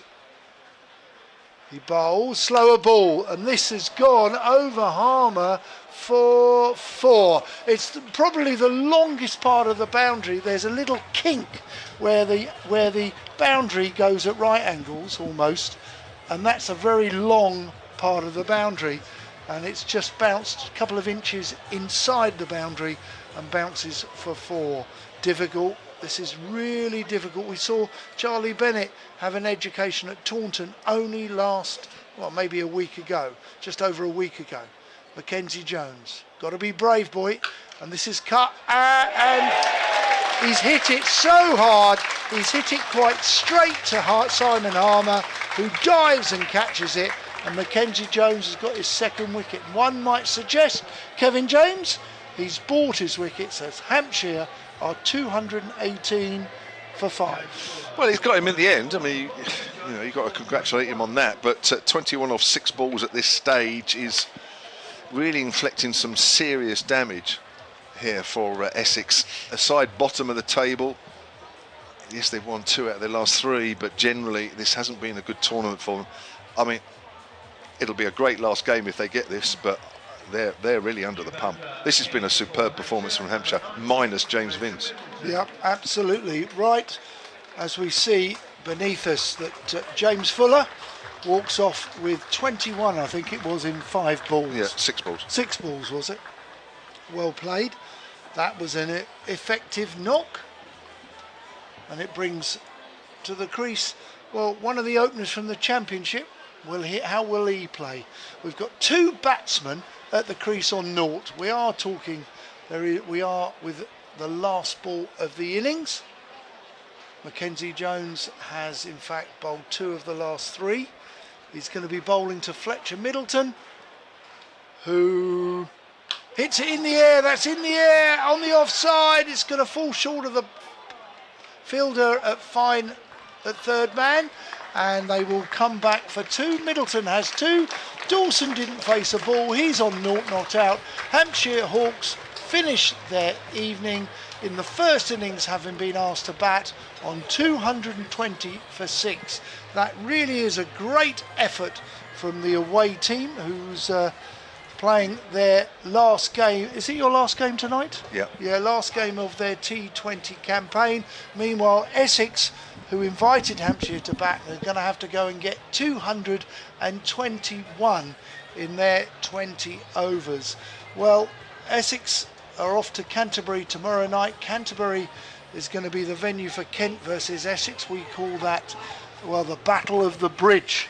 You have the El Clasico, Kevin, down for Sussex and Hampshire. Well, we have the Battle of the Bridge, which is between Kent and Essex. Few thoughts from you, Kevin, about your innings? Very impressive. Well, 54 off the last 4 innings, 4 overs, which is some going. Toby Albert 84 from 55, Hilton Cartwright 56 from 23. It is a very, very good total, and just to repeat, that's without James Vince. A couple of wickets for Mackenzie Jones on his debut, 2 for 46 from 3, but expensive though, 15 and over there. 2 for 27 from 3, Simon Harmer. But Hampshire have the upper hand here at the halfway stage here in Chelmsford. Join myself, Kevin James, and Don Topley shortly for the Essex reply.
Half-time race. It is, of course, the Zambrero Burrito race. This is a very special one because we're going to welcome back 2 former Essex staffers. Come this way as we say welcome back to Lauren Byford from Commercial. Lauren, how does it feel?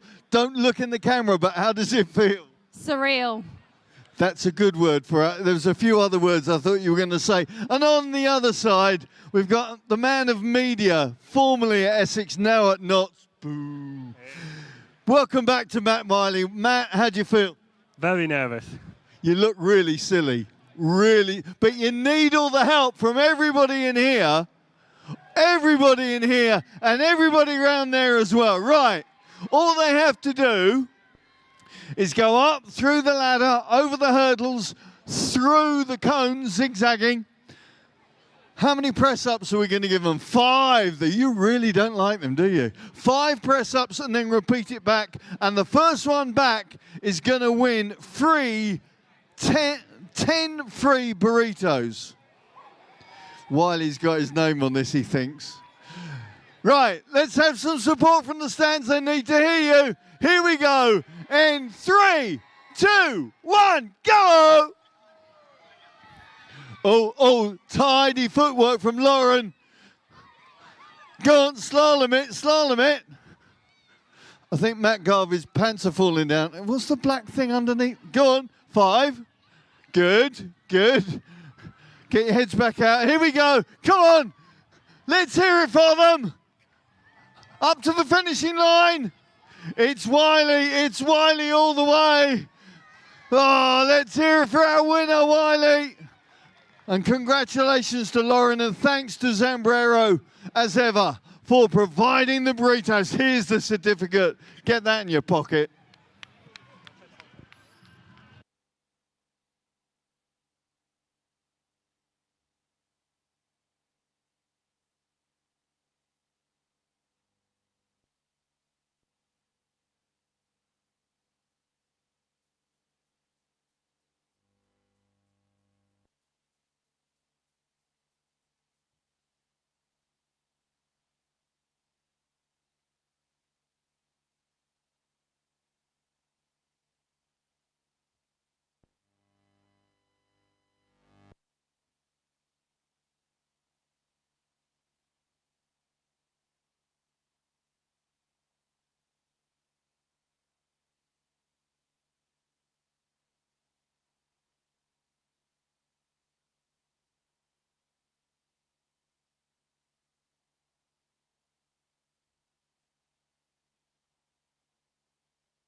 Start again. Let's put this one over there, and I'm going to talk down this one.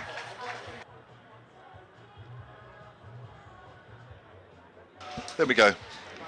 Right, so the Hampshire team are out there in the middle, 220 for 6, which means Essex will need 221 to win this game. Hampshire, I would have to say, are on the front foot. Now, let me just remind you of the scenario. If Hampshire win here tonight, they are confirmed as the side going through in third place in the South Group. They will have an away tie in the first week of September against the side that ultimately finishes second in the North Group. There are still 2 evenings to go in both groups. This is Hampshire's final game.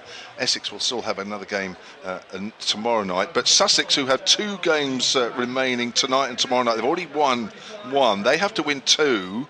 If Hampshire lose today, they have to win 2. They will get level on points with Hampshire, but they have to win both their games well. And their game this afternoon, they probably didn't win well enough, so they would have to win extremely well in their last game tomorrow night. Kent will also have to win extremely well tomorrow night in their last game if they want to claim third. But if Hampshire win, that's all immaterial. Right, here's Chris Wood to get things underway, as that's turned away on the leg side by Michael Pepper. And Essex are underway. The Hampshire innings underpinned by Toby Albert once more, batting at number 1, 84 from 55 deliveries with 12 fours and 1 6, and Hilton Cartwright coming in at 4 with 56 from 23 deliveries with 3 fours and 5 sixes, and they put on 95 in 8 overs for the third wicket. No James Vince, he's ill. There's a bit of a bug going around in the Hampshire camp. Hilton Cartwright, I'm told, is not feeling great.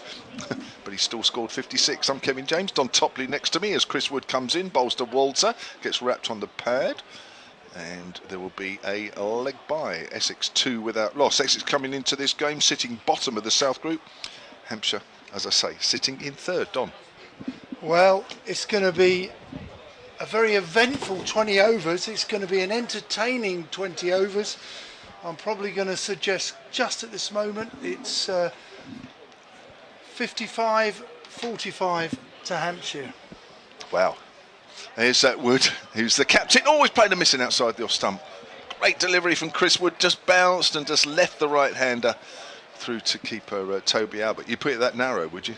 Well, my cup is always half full, as you know, Kevin, and it'll be a great evening to celebrate with the Essex folk. Should Essex get there, we're going to need one of these great innings from Pepper or from Walter. Both have done quite well lately. Wood acting captain tonight. It's just gone for the lap shot. It's gone past the diving Albert. It's going for 4. Down through fine leg. Well, we saw Albert do that a couple of times. We even saw Hilton Cartwright do the little scoop. But Michael Pepper is well known for it. He goes early, gets way outside off stump, and then just helps it on his way. Sometimes he will use a bit more force and pace on the ball, but there we just saw a very fine finesse scoop where he was totally in control. Good shot for 4. Essex 6 without loss, 2 balls of the first over to go, and that's driven hard through extra cover. Michael Pepper moves on to 9, and it's 10 without loss. Well, Essex have started their attack, as we often see. Against Surrey recently, it was Paul Walter that basically hit Topley, Curran for 50 in 3 overs at the Oval. It was a great knock, but Michael Pepper, well, he scored an 80 against Sussex last week, the last game here. He played nicely. Wood into Pepper, steps away to the leg side, cuts that away, good stop at backward a point, prevents a boundary. End of the first over, Essex 10 without loss with Pepper with 9 and Walter with just that 1 leg by. Doesn't register against his name, of course. We've got a couple of guests in the box. We've got 2 dads, 2 Essex fans and 2 Essex boys who, look, they're wearing their Essex shirts. They want to see a good performance. We've got a lad from Shenfield Cricket Club and a lad from Brentwood, eh? That's just down the road. Just down the road, eh? Yeah, it's great to have them in the box. Only way is Essex country, isn't it? It is the only way is Essex. Absolutely. Right, both dads are here on a having a pint, I would imagine, in Chelmsford this evening, watching the cricket. What a great night that is. Well, we're going to see. It's going to be Sonny Baker, I think it is, in to bowl. This is pulled into the leg side. Well, that was very reminiscent of Stand and Deliver. Who sung that? In Adamant. the 80s? Oh, Give me a high five. I didn't think you'd get that. Well done you. Eh? Dedicated follower of music as well as fashion. Adamant, stand and deliver. That's what Paul Walter did then. It was bold, it was just dragged down, and tall Paul was able to keep it down, but hit it like a tracer bullet through mid-wicket for 4. 14 without loss. Baker in, bowls. Again, this time it's slightly fuller, but he's gone with the batting arc, the bat's arc into the leg side. It hasn't been a cross-bat shot. This time it's up and over. And that's a glorious execution. Well, that was brutal from Walter. 4 more, 18 without loss. That's just length ball as well, just short of a length, isn't it? This is what Hampshire did early on in their innings as well. Put the Essex bowlers under pressure with smacking length balls. So Essex then tried to mix it up, didn't get that right. Now, what do Hampshire do here? Do they try and do the same, or do they say, no, we're going to stick with length? He's got a man back on the hook at deep square leg. But remember, none of the boundaries compared to the Southampton ground are big. This time it's a slower ball. Walter gives himself a bit of room and they will take a quick single, which brings Pepper, who can be equally disruptive here. Disruptive? Now, yeah, that's the word. Thank you very much. Just put my teeth back in. Kevin James, BBC Radio Solent, Don Topley, BBC Essex, bringing you live ball-by-ball action of an intriguing contest. What was the power play? 60? Hampshire's power play? No, it was around 50. I'd have to check, but it's around 50. Right, in comes Baker, running down the slope here at Chelmsford. There's the scoop. There it is. We see it so often.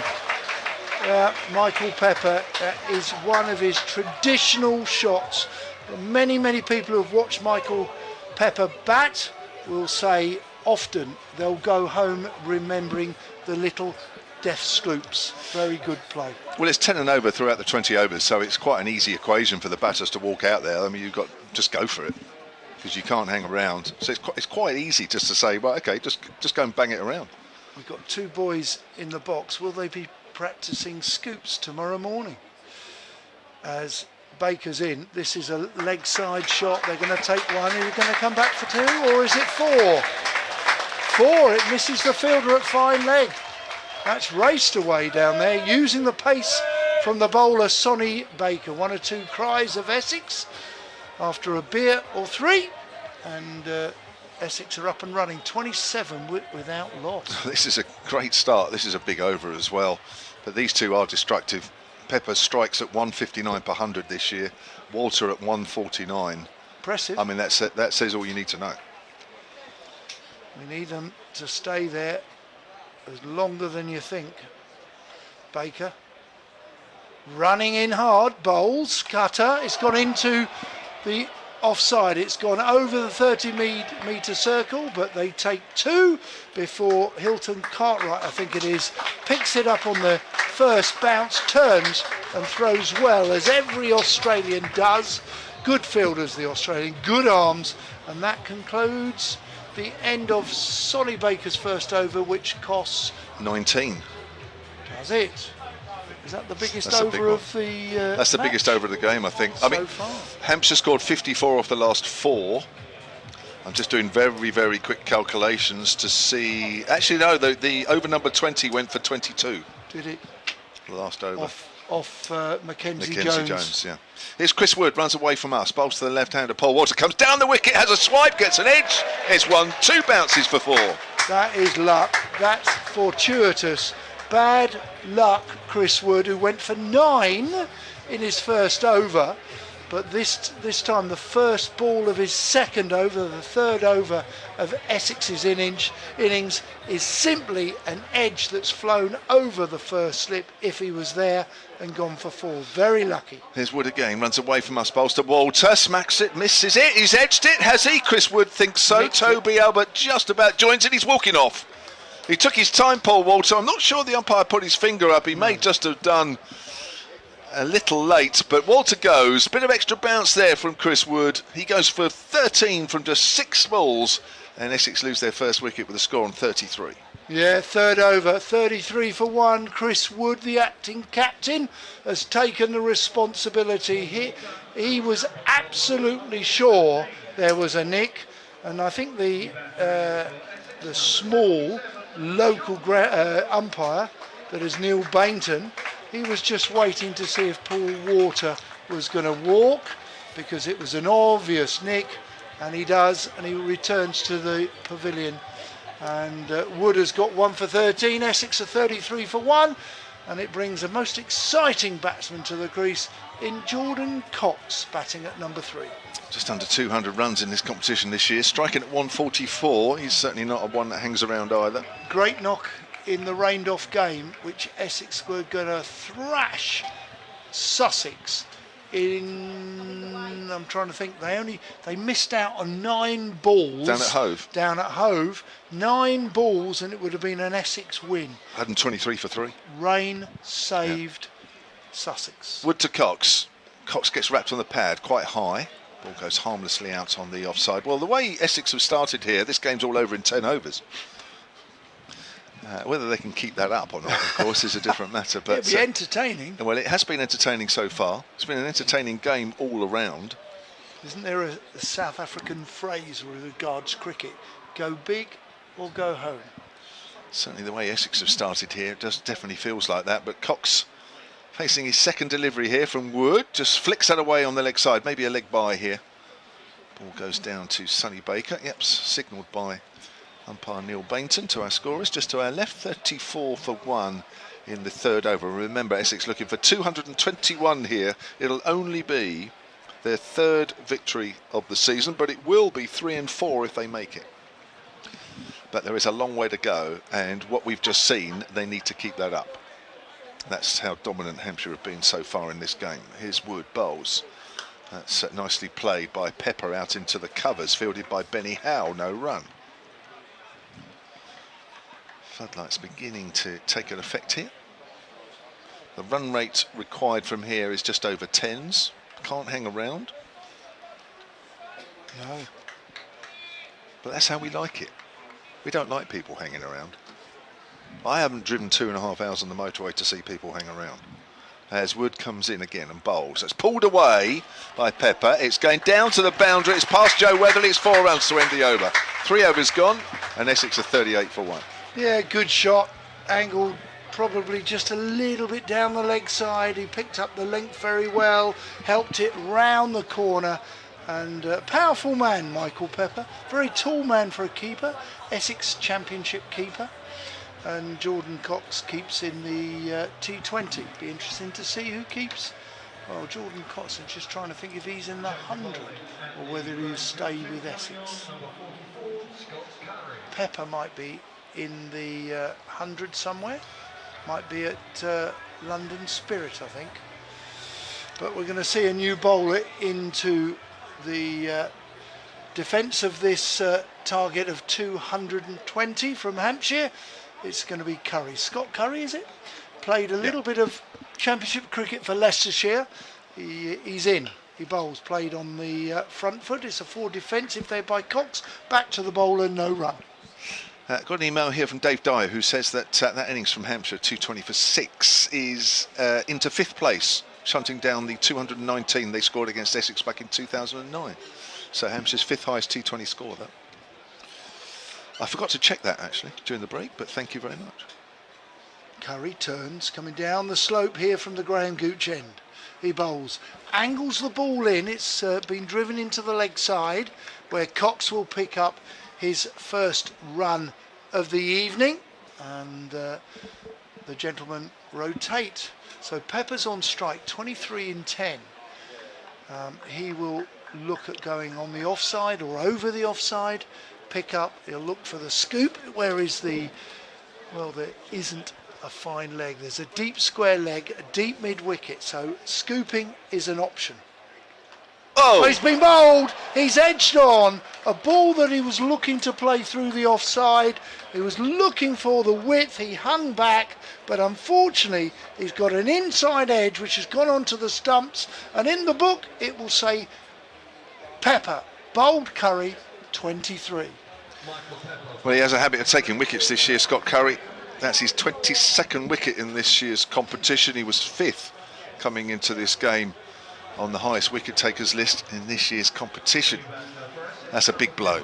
That's a big blow for Essex. It is. It is. Second wicket down, 39 for 2. It brings, I think it is Charlie Allison at number 4.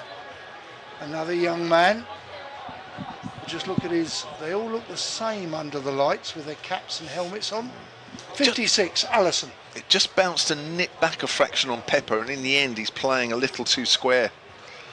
Just that extra bit of bounce, just that little bit of movement. When you describe that, Kevin, you're so right. So what they do is he's seeing and anticipating a bit of width, and he leans back, and then in technical terms, it takes your eyes out of the line of the ball. So there's a bit of coaching for you. Curry in to Allison, who plays a model for defensive into the leg side, no run. There's a good bit of bowling. Now, he's another one of these bowlers that we see, not so much back in our day, but he almost bowls over the perpendicular. And when I mean that, he's not like a traditional bowler that you see all the way from the ball when you're facing him. He bowls a little bit like Ben Stokes. This is cut to backward point, no run. Yeah. He bowls like Ben Stokes, Josh Tongue in the test matches.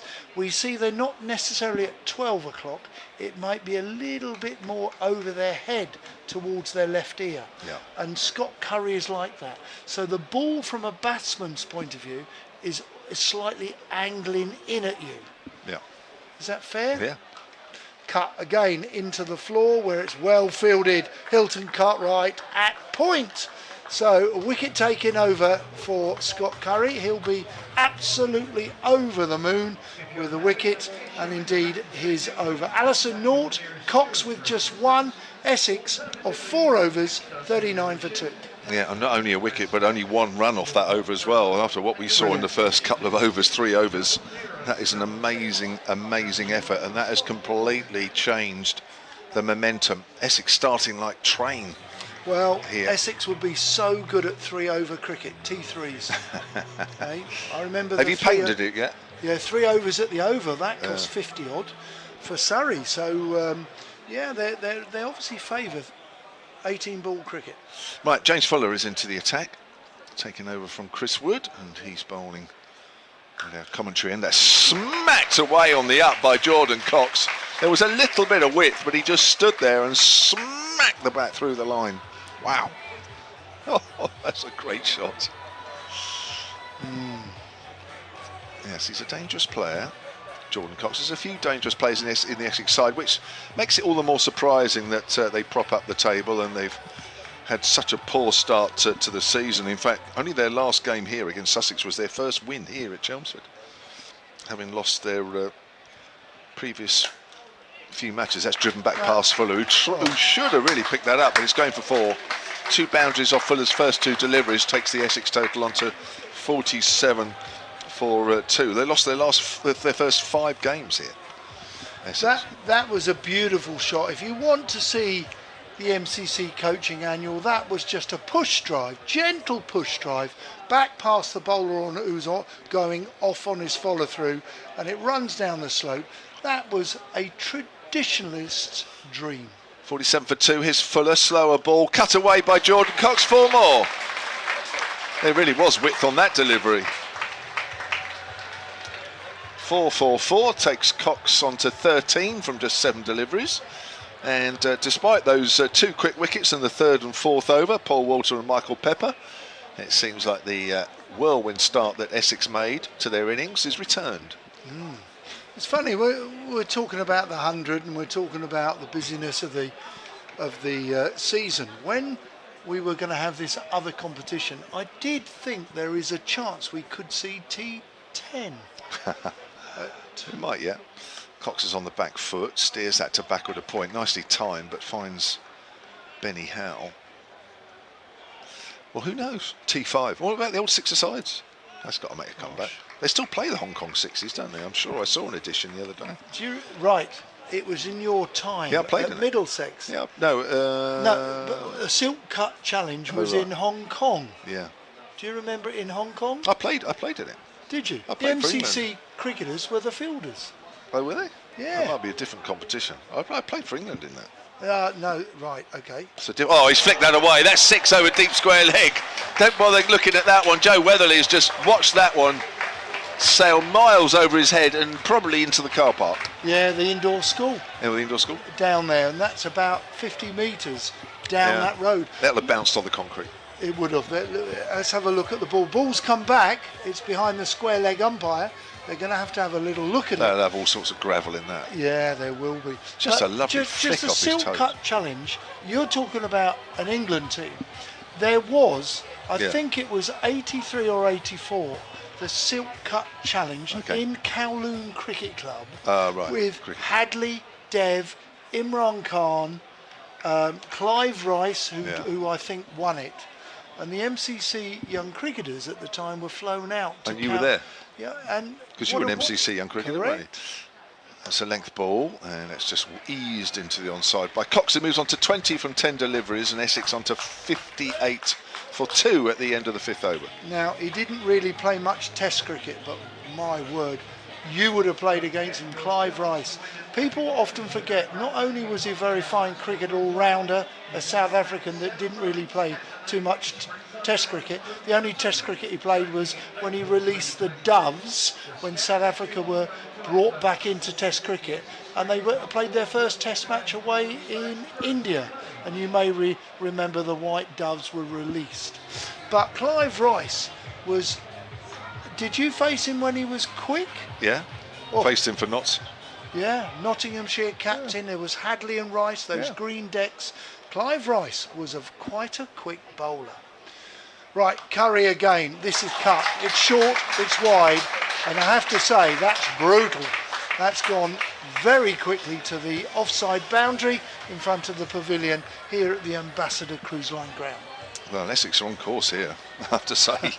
They're on course to win this game. They keep going like this. Long way to go yet. Got Dawson to come in soon as Curry comes in, and this is punch pulled, and it's fielded by Dawson very well. That England to be spinner. I'm sure he'll play at Old Trafford. I'm pleased for him. What a terrifically street-wise cricketer. Again, not one of those glamorous all-rounders, but he just does the job you want him to do effectively. Bat, bowl and field. In comes Curry. Curry's driven back to the bowler by Cox, and there is no run. Well fielded. 62 for 2. Allison has got 0 of 3 balls, and with him is Cox, who's just nearly on 2 a ball. He's 24 off 13. I'm sure Dawson will be on any moment now from this end. Curry in. This is in to out, gone over the infield with quick hands, Jordan Cox. When he plays forward, he plays with quick hands, and he's got himself another boundary, and he moves to 28 off 14. Well, I thought with those 2 wickets, I thought, things will calm down now a little bit and we can relax, but the pace has been picked up once more.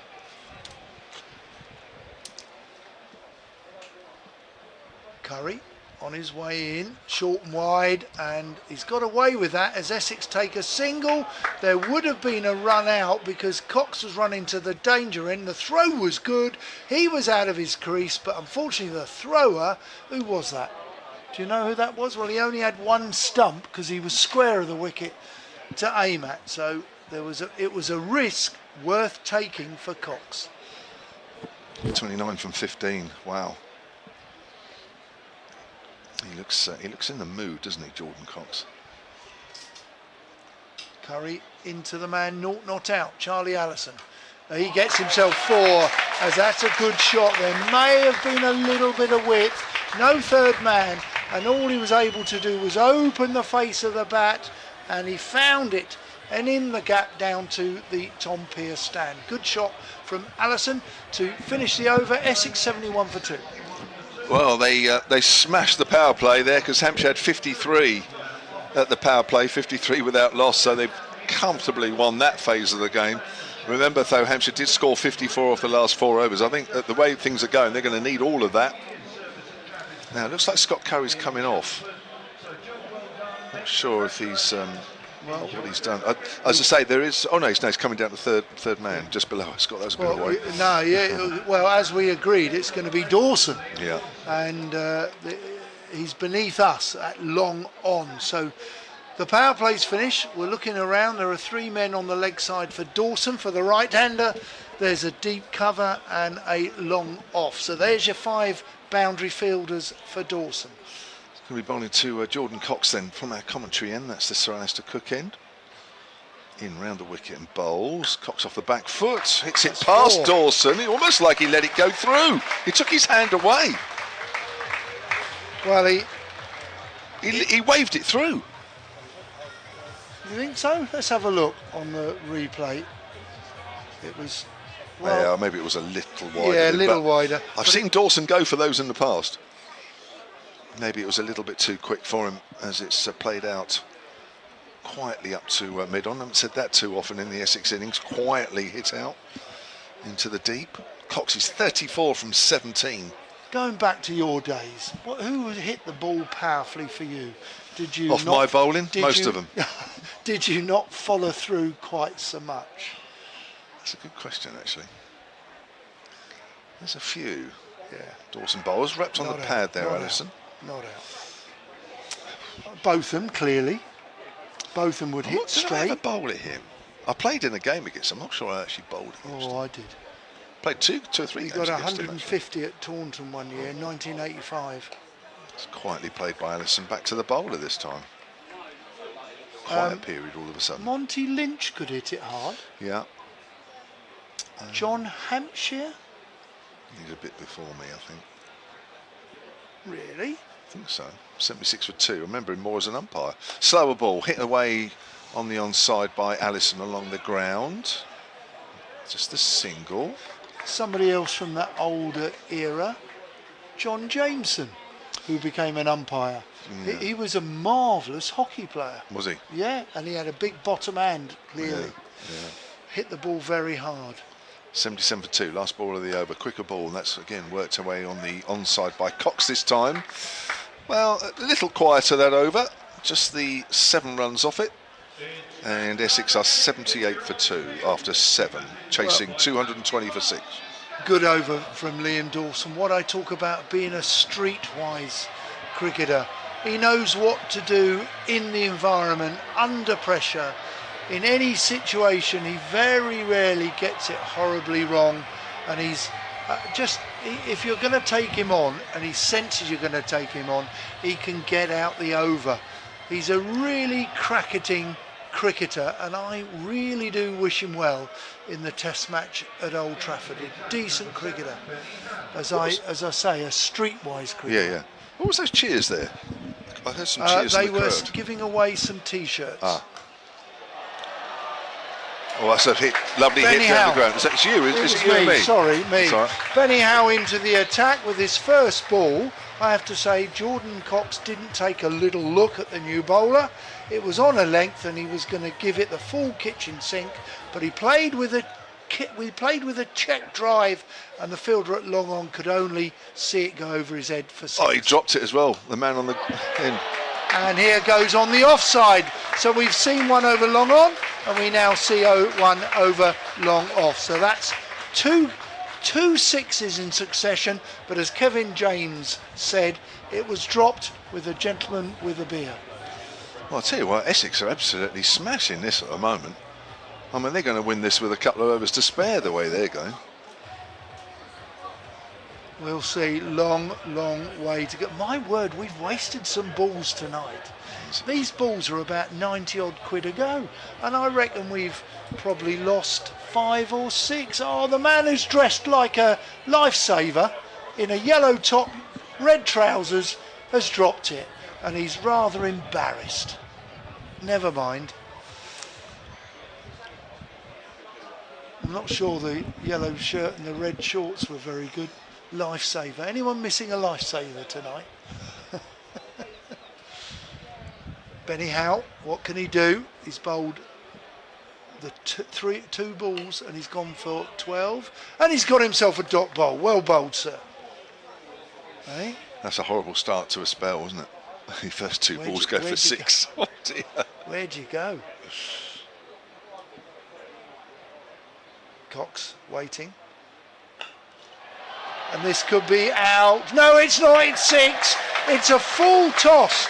My word, we have seen quite a lot of full tosses where lads are trying to bowl Yorkers or even a half volley, and they failed and missed it and gone for 6. Cox nonchalantly raises his bat.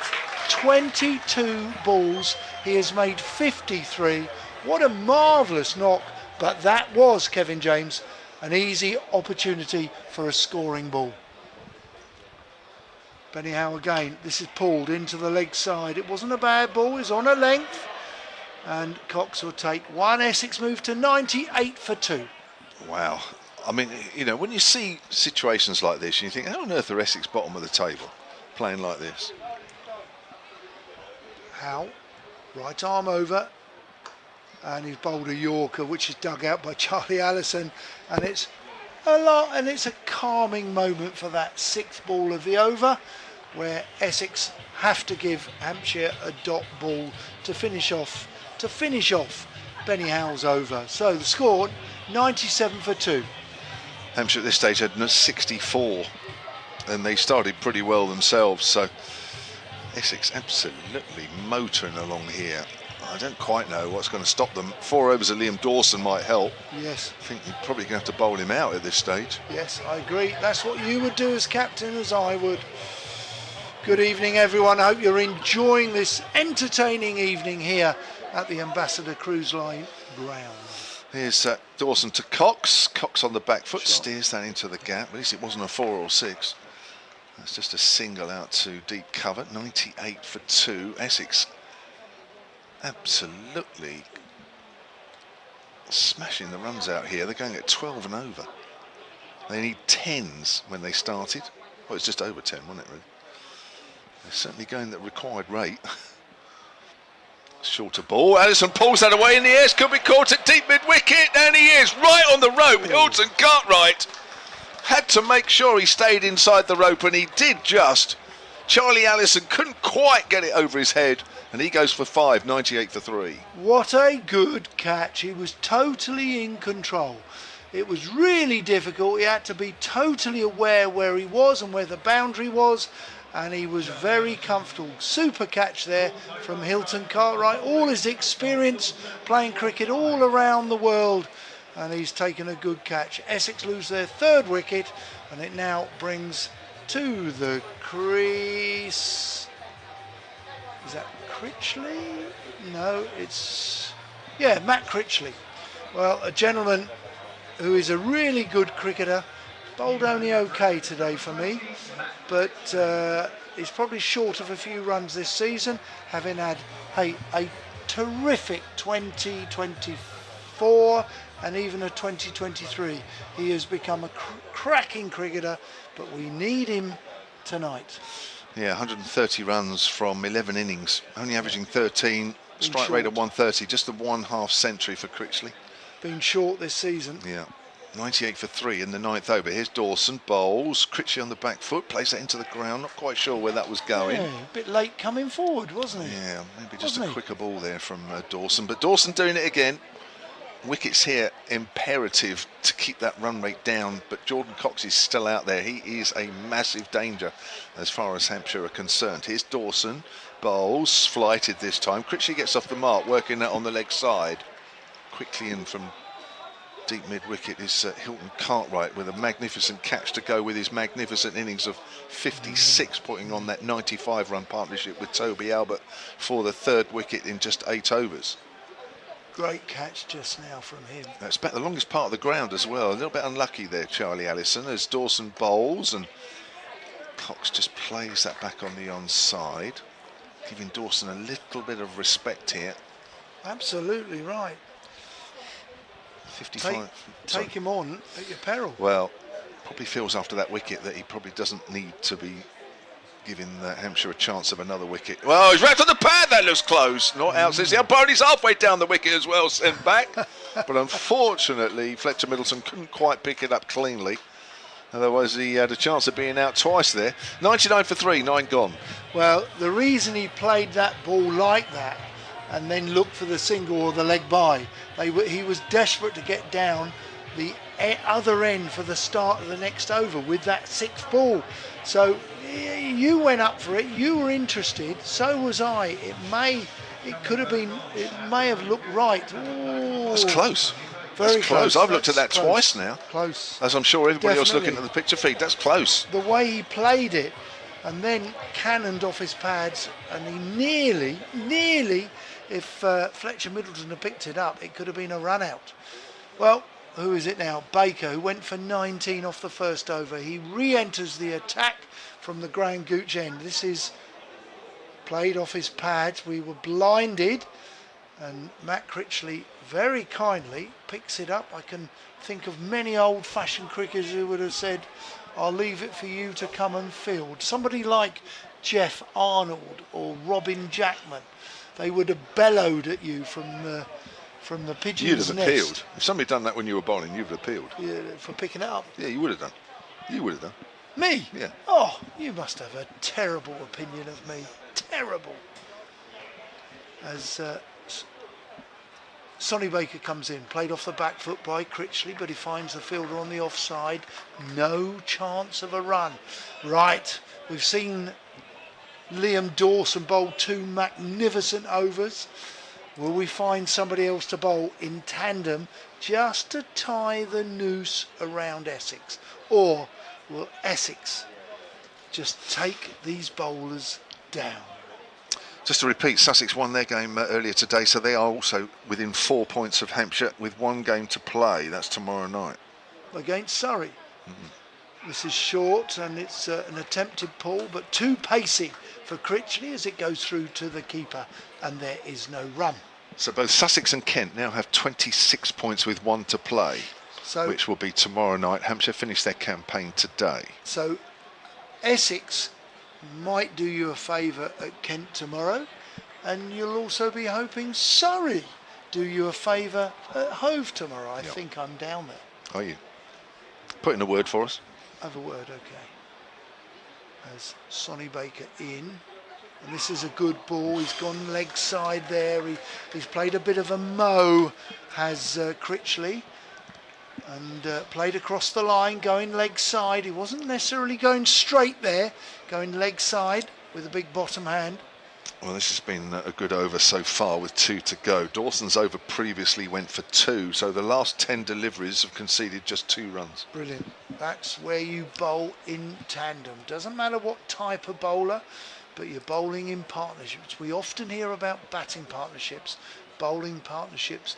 As Sonny Baker aborts, umpires suggest to the scorers to be rebowled again. Lost his run up coming down the hill. Which end did you like here? I don't think I got much of a choice, but I think I had to bowl this end. But there is a little bit of a slope which helps the ball come back in, left arm, isn't it? So this More end so is this side of the square. yeah. So this end would have been my preferred end. Towards the pavilion, has a little accent away.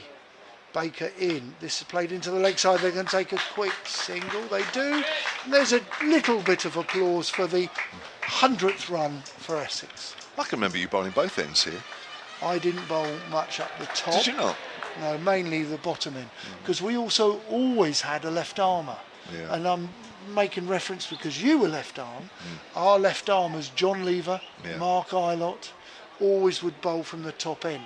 Because one, the wind would come across and help their in swing. And 2, they enjoyed where somebody like Foster, Pringle, we would bowl more often, and Topley would bowl from the up the hill. John Lever would always bowl that top end. Baker in. This is pulled by Cox, but he's only going to get a single. And in the end, that's a pretty good over, Kevin James, by Sonny Baker. Yeah, good comeback as well after that hammering in the first over that went for 19. So the last 2 overs have gone for 2 and 2, which has just halted that juggernaut of a reply from Essex. The crowd enjoying this. This is going to be still a good game. 60 balls remain. There's 120 needed. It's 2 a ball, but when I mean, Matt Critchley hasn't got going yet. We know he can hit it around. Jordan Cox has already shown us what he can do. So this is by no means a win for Hampshire, but you have to favour Hampshire. Dawson, 2 overs for 9. Fantastic. And he's still got 2 overs to go. Coming in and bowling to Cox. Cox works that on the onside again with a degree of respect as it goes out to Hilton Cartwright. Brings Critchley on strike. Will Critchley chance his arm here? Or will they just say no? With Liam Dawson, we'll just play him out. 102 for 3, 119 off 59. Dawson bowls, flighted. Critchley hits it over Dawson's head. Has he got enough on it to go for 4? He has. Just kind of lifted it over Dawson's head. But nice and straight, which meant mid-off and mid-on weren't really in play. At the end of the over, I'll bring back a story that you will remember. Okay. Nice story. Yeah. Well, I hope so. Here's Dawson, bowls. Critchley slug sweeps that one, doesn't really get hold of it. Goes along the ground out to Hilton Cartwright at deep mid-wicket, 107 for 3. I'll set it up. A few years ago, Liam Dawson played Test cricket. I was in Chennai, I watched it. Alistair Cook captained him. Okay. There was plenty of runs at Chennai in that Test match, which India won. But he then didn't play. He did play a bit of one-day cricket, and then he was out of the England frame. Yeah. And then it wasn't that long ago, 3 years ago, I think. Dawson to Cox. Cox again works it on the onside, just a single. He moves on to 58, 108 for 3. If you follow your newspapers, reports on social media and whatever, the chairman of selectors, whatever his job is, Rob Key, phoned up or met up with Liam Dawson. Okay. Dawson into Critchley this time, who works it again on the onside. He's run the first one quickly. Dawson's run after it to mid-wicket. Picks it up before the fielders can reach it. And he had a conversation with Dawson and said, "You're in the World Cup side." And then within weeks, it was announced and he wasn't. Okay. So, do you remember that? No. You don't remember that? No. As a Hampshire radio presenter. Yeah, I don't know everything. You do. 109 for 3. I know I should, but I don't. That's turned away again, quietly on the onside by Cox. And there is 9 off that over, I think there was. It's 110 for 3, yes, 9 over. Go on. So is that the setup or is that actually the story? That's the facts. And he was told, I know this, he was told by Rob Key, "You're in the England World Cup squad," and then they announced it and he wasn't. Right. So there was a bit of a breakdown, can I say diplomatically, between the line of communication, and I think he said, "Well, bug you, I'm not bothered about England." Fair enough, you could understand that. But I wonder what the conversation was like recently, whether it was Luke Wright or one of the other selectors who rang him up, and I wonder what the relationship is now like with Rob Key, Liam Dawson, and don't forget, as Benny Howell comes in, down the ground, this is going to be 4, and goes into the sight screen from one bounce. That's a cracking shot again by Jordan Cox, 63 of 31 balls. What's the conversation like when does he ring him up? Is it somebody else?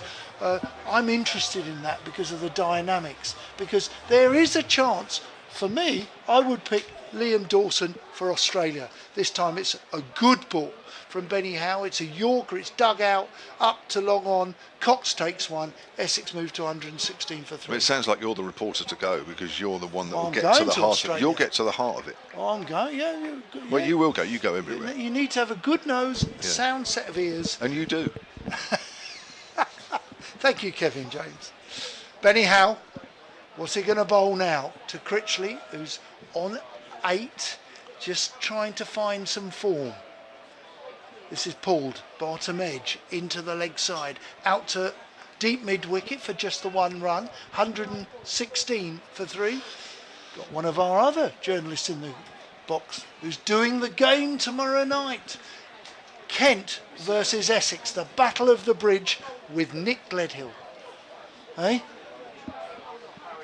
Isn't that fun tomorrow night? This time it's in the air. I don't know if it's got the distance. It has. It's gone for 6.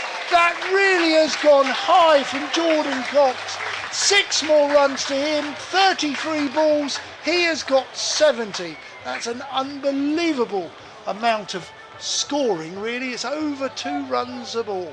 He's taken a liking to Benny Howe. Benny Howe's bowled 10 balls here and has gone for about 31. Wow. He doesn't have a huge amount of power. He has quick hands, Jordan Cox. He really has. But a lot of his shots tonight, Kevin, have been check drives, but with quick hands. Benny Howe in to Cox. Cox waits, battle off. This is pulled. That's short. That's gone in his arc. That's gone into the crowd on the public seating on the leg side in front of the flats. And that's another 6. 76 off 34 to win. 93. Balls remaining 49. Well, Jordan Cox will win this game on his own. If he stays out there and he's there near the end, he's won it for Essex. They have to get him out. As I was going to say, as captain, how would you target this? Who would you bowl? Mix, well, you've got to keep mixing the bowling up. Who would you bowl? Hopefully he makes a mistake. In comes Howe. Full toss. Dear. That could be a no ball. That could be 8. I think it's a no ball, and it's signalled a no ball from the umpire that is at point. He's not at square leg, he's at point. He confirmed to the striking umpire, and that is 6. So that is 8 runs, Kevin James. And a ball lost, another ball. 6, that might be the 7th or 8th ball that we have lost. And here we go, it's a free hit, Jordan Cox on strike. It's another full toss.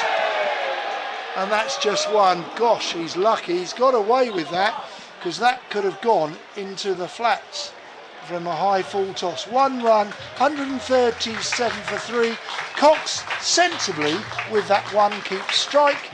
Critchley will watch from the other end on 9, but Cox 83 off 36. Well, that's inches away from being another no ball. It's just like Benny Howe just sort of bowled it without not a lot of thought there. Wow. 48 balls remain and 84 needed. Wow. I know there's a long way to go, but there is. This is unstoppable here from Essex. There's been a couple of quiet overs, but amongst that, it's been carnage.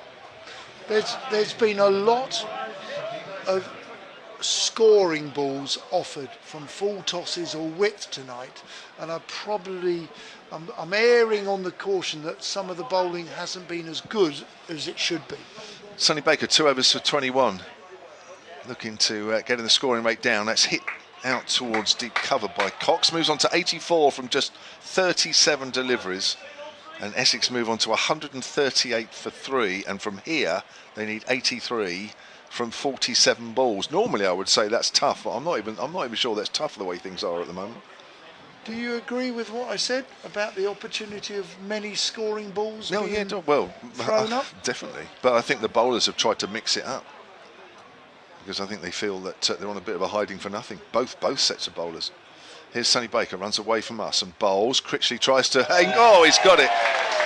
Just walked across his stumps, went for the little ramp and got a thin tickle on that one. And that's 4 more. Wow. I've run out of ways to describe boundaries here. Not a bad ball. I have to say a good shot, as Critchley's gone outside leg stump. The ball was fairly straight and he's just got enough bat on to go quite fine. Probably an inside edge, but it's gone fine and safe for 4. But I have to say, it wasn't a bad ball. 142 for 3. Critchley moves on to 13 from 12. We're in the 13th over here. 79 needed from 46. That's a good Yorker. He's bowled him! Oh, that's the perfect response there from Sonny Baker. Knocks back the off stump. Not a lot Critchley could do with that. A quick Yorker. Perfectly executed. And Essex have lost their 4th wicket with a score on 142. Well said, Kevin James. Super bit of bowling. Highly skilled. And he's got it at the base of off stump. Super bit of bowling that. Very, very well bowled, Sonny Baker. Critchley 13, bowled by Baker. And the score now, as the scoreboard has gone off, together with any sign on the... our scoreboard's gone off in the room as well. Anyways, 142 for 4. with Benkenstein, a talented young man wearing 99 on his shirt, and he's marching out. He's going to have to give the strike as much as he can to the gentleman at the other end wearing 77, who is 84 to his name. Benkenstein is quite a decent hitter of a ball, quite talented. I think he's 20 now, played for England under 19s for a couple of seasons. Probably will know Sonny Baker. Strikes at 134 per 100 as well this season, so he doesn't hang around either. As Baker's in, runs away from us and bowls, length ball. Benkenstein just works it on the onside. He's off the mark straight away. Oh, hello. Yeah. What's happening there? Well, he's picked it up. Benkenstein has got in. And who is the fielder? Is that Weatherly? Dawson. Dawson has thrown at the stumps, but he's hit the fielder that's gone past the stumps. And unfortunately, he's hit him, I think, on the inside of... He's aiming at the stumps. I think the crowd got a little bit excited for not a lot, really. I would tend to say he didn't really need to throw. Well, he probably didn't need to throw it, but he's actually throwing at the stumps, to be fair. Oh, that's all right if you hit someone, isn't it? Is that the kind of cricket you encourage? Oh, love it. That's driven out to point. The more the merrier. All that stuff going on in the test match? Yeah, Love it. Yeah. Good theatre. Yeah. There was a little bit going on in the women's game yesterday as well, you know. I was at the Utilitaire and there was a couple of little bit, not full on barging, but there was a little bit. It's just picked up on the big screen. Yeah. 144 for 4, 1 ball left of the 13th. Baker is 1 for 28 in his third over. But Jordan Cox is still out there, but he's on the non-striker's end because Benkenstein is to face the next delivery as Baker's in, past the umpire, pulled away by Benkenstein. That's 4 runs through mid-wicket. Well, that's a good start for the youngster. Only the second ball he's faced. He's hit it well in front of square along the ground. And that is another boundary. My word, I've lost count. The number of boundaries here tonight, 4s and 6s, is absolutely off the scale. Being brave in our era, when you had played with Malcolm Marshall, didn't you? You played with Cardigan Connor, you played with Wayne Daniel, Vince van der Bijl. You played with some wonderful cricketers. Being brave in our era was facing a fast and nasty, a West Indian. Being brave today in 2025 is hitting your first ball for 6. Totally different. Chris Wood into the attack. It's driven back down the ground. That was a very, very low full toss, an attempted Yorker, and it's hit straight back past Chris Wood for 4. Jordan Cox, well played. Essex's 150 is notched up in 13.1 overs. How on earth are you guys bottom of the table? It's absolutely ridiculous seeing this. They shouldn't be bottom of the table batting like this. We couldn't catch for a couple of games. I don't think that's out. That's very well bowled. It's very full. And Jordan Cox misses it, plays to the leg side. It was from left arm over, but he's cannoned off his feet or lower part of the pad, gone into the leg side, taken one leg by, which brings Benkenstein on 5 onto strike. I don't know. We've dropped a lot of catches. We haven't had the right side out. We've been low on confidence. We just kept losing. In the last 3 games, we've won 2. We've started. It's a pity there's not over 40 games. That's 6. That's gone over from Benkenstein. The Felsted stand, and in fact gone through the trees or touched the top of the fir trees towards the new flats where the Chelmsford Hospital was once. They've been peppered tonight, those apartments and flats, haven't they? Another ball and the needed. houses straight. I tell you what, I think I've seen more balls, and behind us, I've seen more balls go out of the ground tonight than ever. I would say, I don't think I'm wrong, I haven't counted, but I think we're on our 10th replacement ball. Hey? Yeah. No wonder the fees are so high here. Paying for all those balls that are lost. No wonder the admission is higher. £33, is it? I don't know. It's great. I paid £33 for Lords last night. Is it? It was over 20,000. I thought tonight is nearly full. This time Wood is in, bowls nicely. Benkenstein can only drive into out on the offside, but he finds a fielder at extra cover, no run. Well, 62 off 38 doesn't really feel enough. I think I'd be a little bit more confident if it was about 100 off 38, the way things are. The reality, Kevin James, is a wicket. You don't just get rid of the batsman, you've got a dot ball. This is a play and a miss as he's come down the wicket as Benkenstein, and he's missed it through to the keeper, and there is no run. Yes, it's... Where has the game gone? Oh, I'd hate to be a bowler now, wouldn't you? I hate it. We do talk about it often in the family. It's, you know, you can bowl well, but go round the park.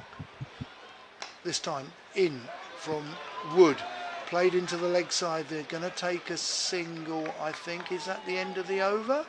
And Benkenstein will keep the strike. He's on 12 off 6. Cox will have to watch from the other end. He's on 89 from 41 balls. No, you're absolutely right about being a bowler today. You know, I think these guys, well, the thing is now, these guys just run in and you kind of expect to go for a boundary. I mean, the thing is, the trick is now is, if you go for 2 or 3, you've done all right. Isn't it, really? If you haven't gone for a boundary, you've done all right. In the second 10 overs of a T20, I know they talk about, you know, not going for a boundary and going for 6 or 7. You've done brilliantly. Yeah, at least. Right, Liam Dawson back into the attack. Hopefully he'll bring a little bit of calm, even if it's only for an over. I've got an email here from Christopher Kimber. Watching and listening to you on the TV at home, not away on holiday this time, he says, as Dawson bowls, and that's played on the onside by Benkenstein. There'll be a single, 161 for 4, 60 to win from 35. Sussex won today, but only by 4 runs, and so I'm sure we'll be okay, he says. Well, let's hope so. I went to the same school as Don, RHS at Holbrook. I was 6 years after Don. Is that right? What was his name? That school there. That's played back to the bowler, no run. Can you read that? Was that Chris and Annie from Bulford in Wiltshire? No, yeah, but there. Yes, I went to RHS Holbrook, correct. You did, didn't you? He was about 6 years after me. You, yeah. Oh, really? 161 for 4, Dawson bowls, and that's turned away by Cox, who's shown real little inclination. Are they going to get 2? No, they were trying to. Albert has somehow ended up at mid-wicket. Done well. But he's not really gone after Dawson at all. No. Has Jordan Cox, and this is Dawson's last over here, 1 for 20 with 3 balls left, 59 needed from 33. Yes. Was a good school? Yeah, very good school. He will remember a gentleman I went to Lord's with last night. Flighted, hits in the air, caught back with a point, and that's Benkenstein gone for 14. And that is taken by Fletcher Middleton, and it's 162 for 5. Dawson, 3.3 overs. 1 for 20.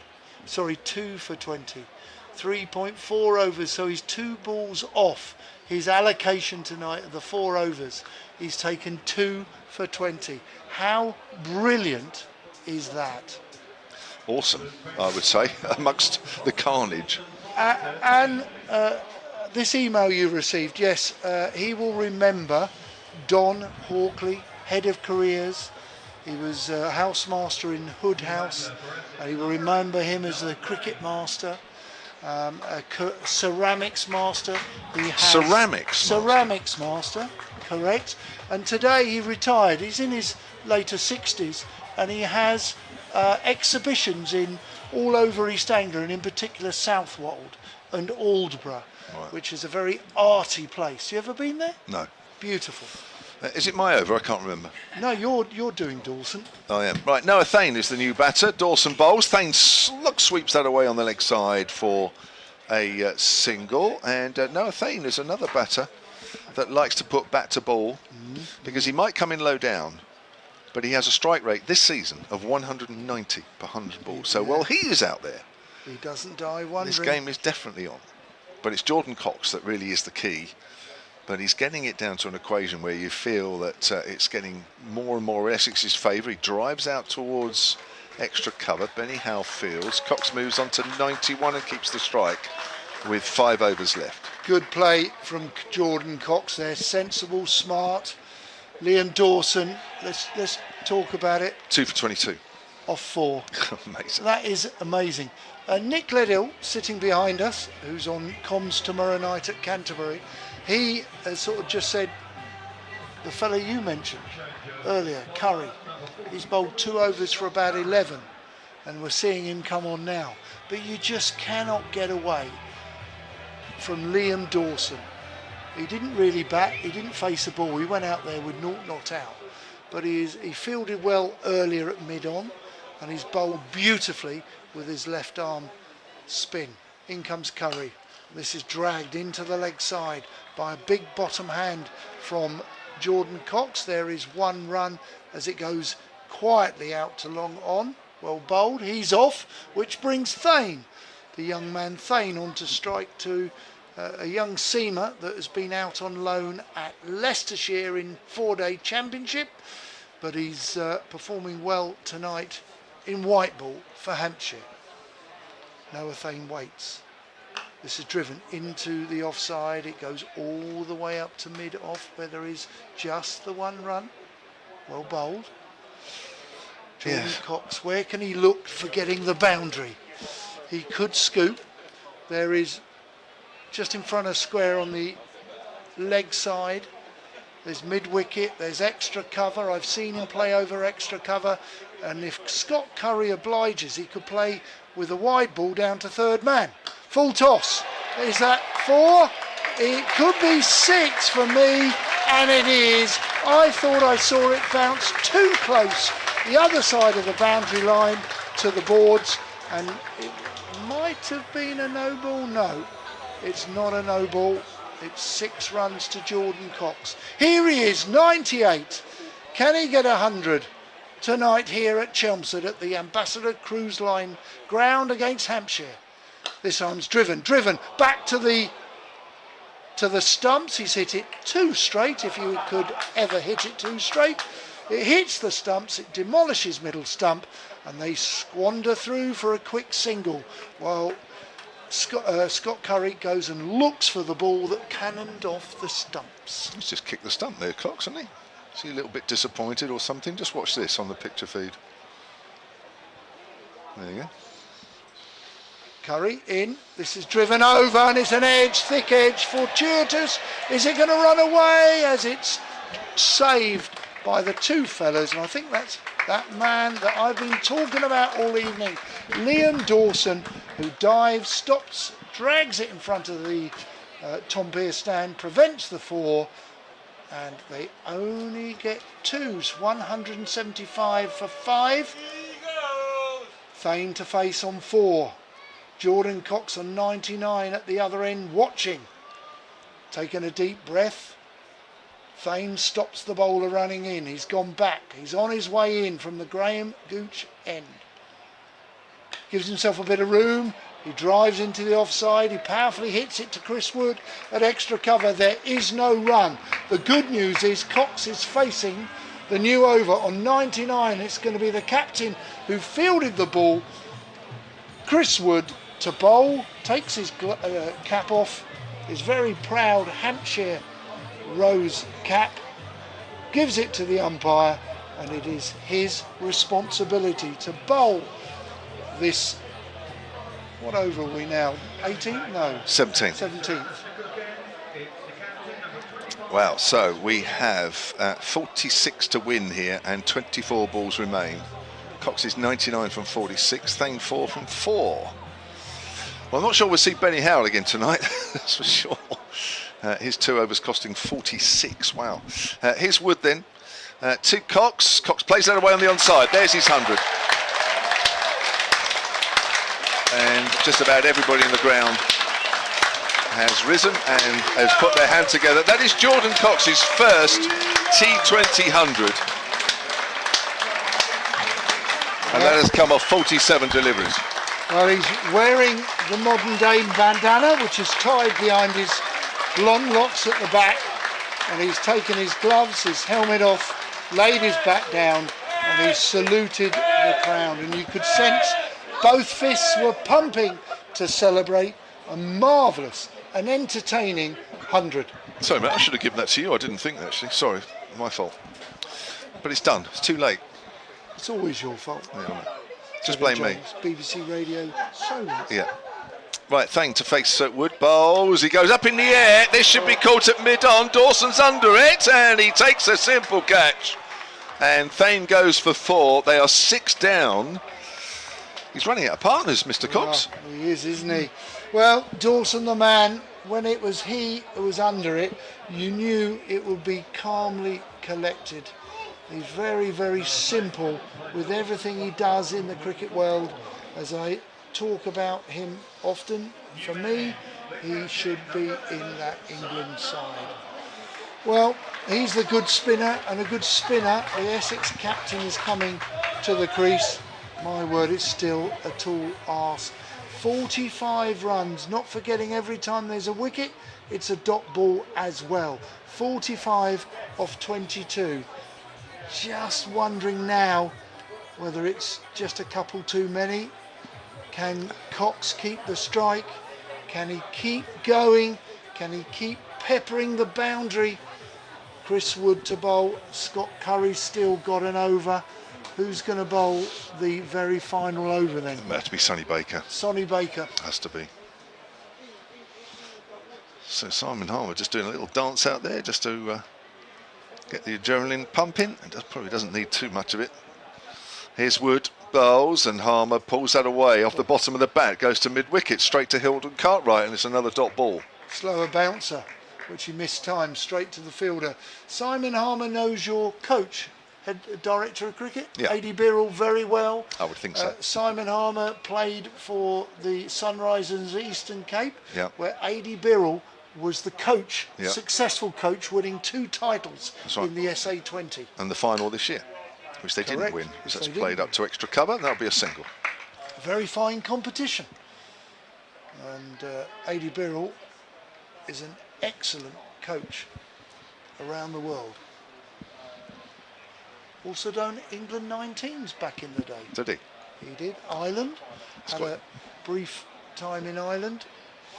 He was a leggy batsman. His father was slightly more renowned in South Africa as a test cricketer. Here's Wood to Cox. It's full. Cox works it away on the onside. It won't quite go all the way. It's fielded at deep backward square leg, but it will be 2. Cox moves on to 102. Essex on to 179 for 6, coming towards the end of the 17th over, and Essex need 42 from 19. Just over 3 overs. Jordan Cox, what an innings. Cox has got to do it all. It's Cox to face again. Wood goes length and he hits it in the air. It's not going to quite get to Dawson. It does on the one bounce. Hasn't quite got hold of that one, but he will keep the strike at the end of that Wood over. Wood's bowled out for 2 for 33. Another good set of figures in face of this massive Essex onslaught. The captain for the night has done his job. I've just realised Liam Dawson is like you. Hey? Bowls left arm, but throws right arm. Sorry. Tamal Mills is another one. Achieved similar things in the game as well. Kevin James. I always get stick for saying it, but didn't you once get 4 wickets in 4 balls against the Indians? Oh, many moons ago, yeah. But we don't talk about that much. Well, here we go. It's interesting. It's going to be Baker not bowling the last, but trying to kill the game off in the 19th. Jordan Cox, 103 to face. Harmer with 1. Baker, 3 overs, 1 for 32. Needs to nail some Yorkers here.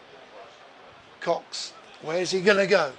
Third man, and there's no one there, nor fine leg. Baker's in, bowls. This is pulled into the leg side. It's a full toss, and it's raced quickly for 4 at deep mid-wicket. He can only stand and watch as it's just gone below the pylon, the floodlight that's supporting a red and blue. Can you see how pretty the floodlights are? It's Look beautiful. At the red and blue. Yeah, it's nice. Okay? What's that in aid of? Essex. Are they That's the our Essex colours? That's right. You would have blue, dark blue and yellow. Oh, okay. Yeah, very nice. All around the ground, the red and blue are up the stem or the trunk of the floodlight. In comes Baker. This is a beautifully well hit dive. Is that Fuller? Was that Wood. Fuller? Wood. The captain Wood dived to his left. He's on the 30-metre circle. He dives, he can't stop it. He can't even drop it as it sails quickly through extra cover for 4. What a cracking shot.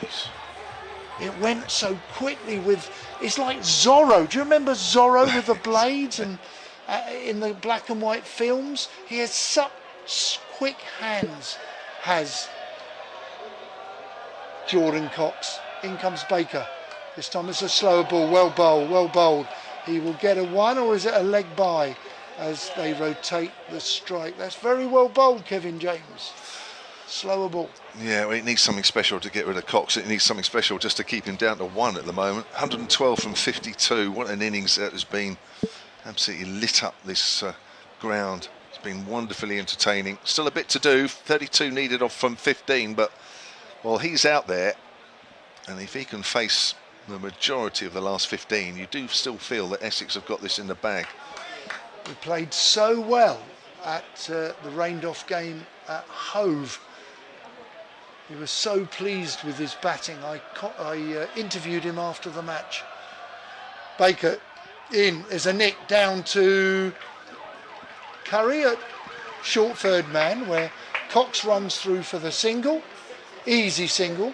Just as well that wasn't a metre to Curry's left or right, because that would have raced away for 4.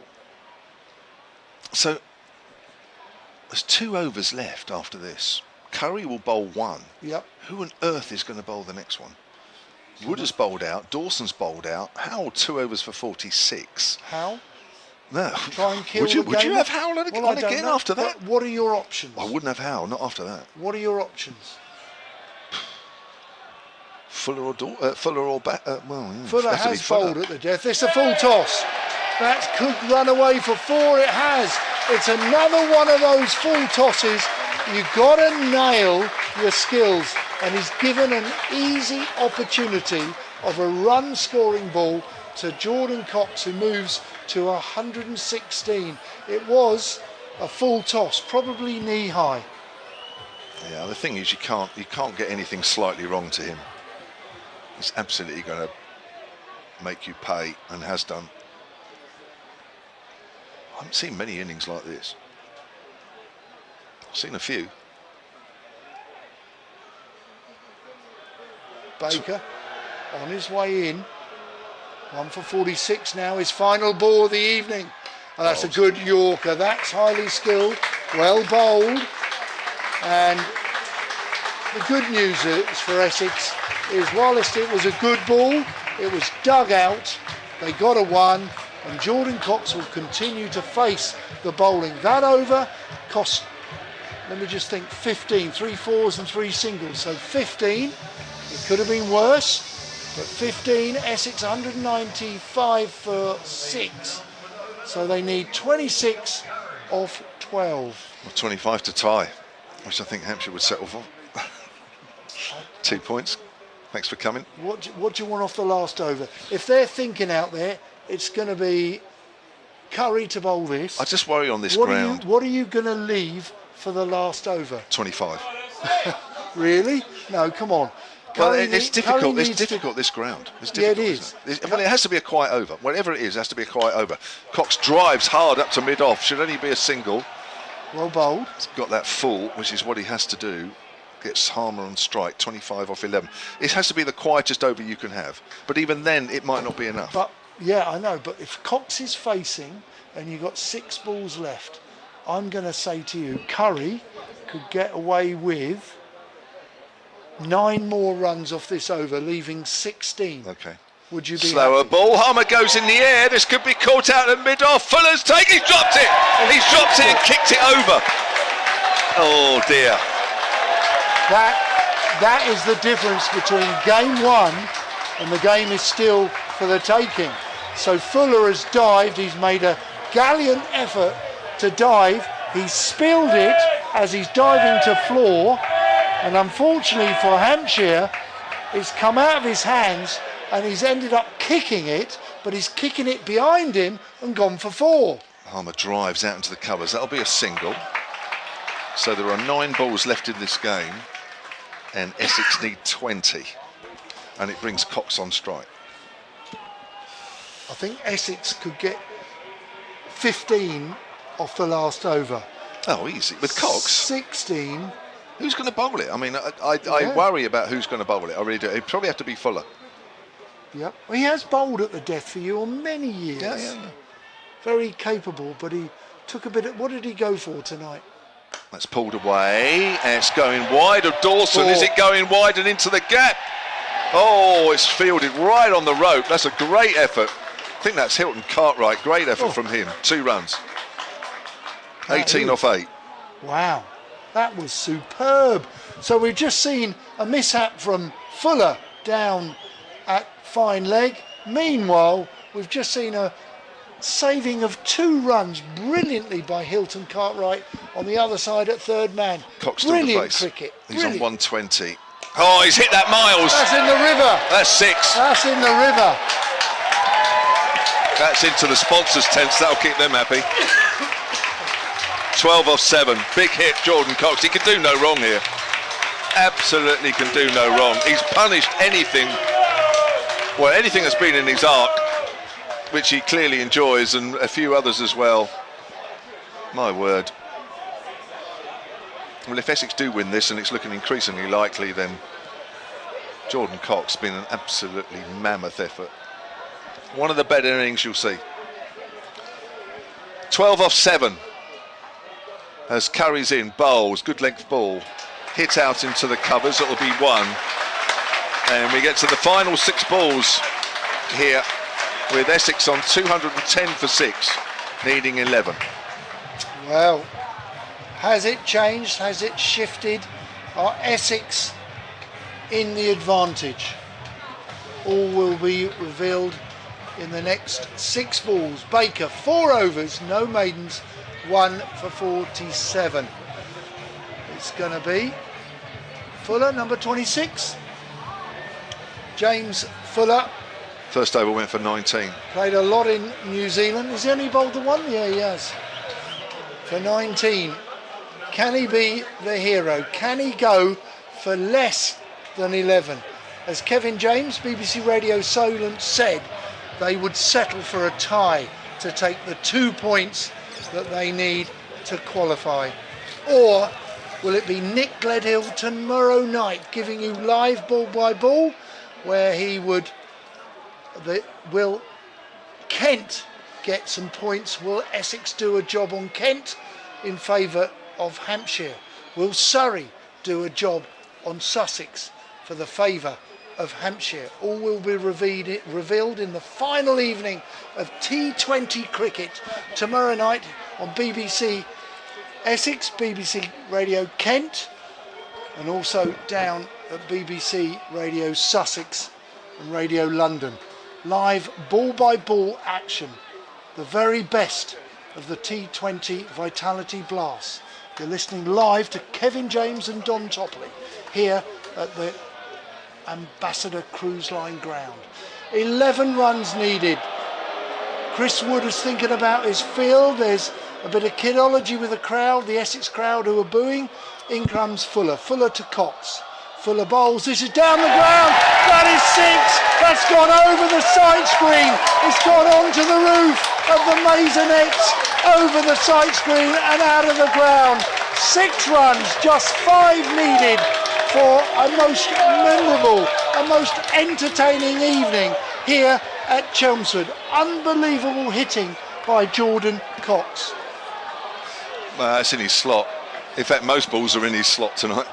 Well, it's the second highest T20 score for an Essex player. We've been going since 2003 in T20, and this has been most memorable. The crowd are staying. There's the U's and the R's. Fuller's in, driven down the ground for another 6 to win the game. Jordan Cox will finish on 139 not out.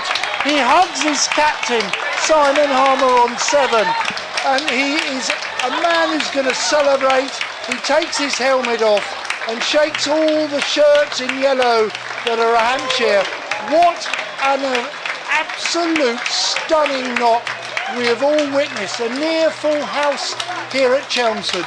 Essex are bottom, but the loyal Essex fan base have turned up in their numbers last Friday against Sussex and again here tonight against Hampshire. Incredible. He's shaken everybody's hands. Nobody has left, and you can tell that the Essex parish are very, very happy this evening. Kevin James. Well, sometimes you just have to sort of say, well, that's a great knock, and just enjoy it. It was unbelievable. You don't see too many knocks like that. I mean, anything that was in his arc was hit out the ground. Treated Dawson with a bit of respect, but he knew exactly what he was doing. Didn't try and hit him. But I mean, you just knew when he was about 20 or 30 not out that if he was there, the game was won. And he made it look simple. And that was a difficult chase. But John Cox made it look as simple as you like. Well, absolutely brilliant. The crowd have been royally entertained by Jordan Cox's knock. Let's just have a quick recap of the second innings here tonight as Essex, we're just saying a few people have enjoyed the commentary in front of us. Essex have won this fixture by 4 wickets, and it will be something to savour over the years, I'm sure. Pepper made 23 off 11, Walter made 13 off 6, Allison made 5 in 9, Critchley made 13 at a runner ball, Benkenstein did make 13 off 8 balls, Thane made just 4 off 5, Harmer not out 7. Was it an important knock of 7 by the captain? But after 19.2 overs, and credit to Hampshire, 2 no balls and only, well, no wides.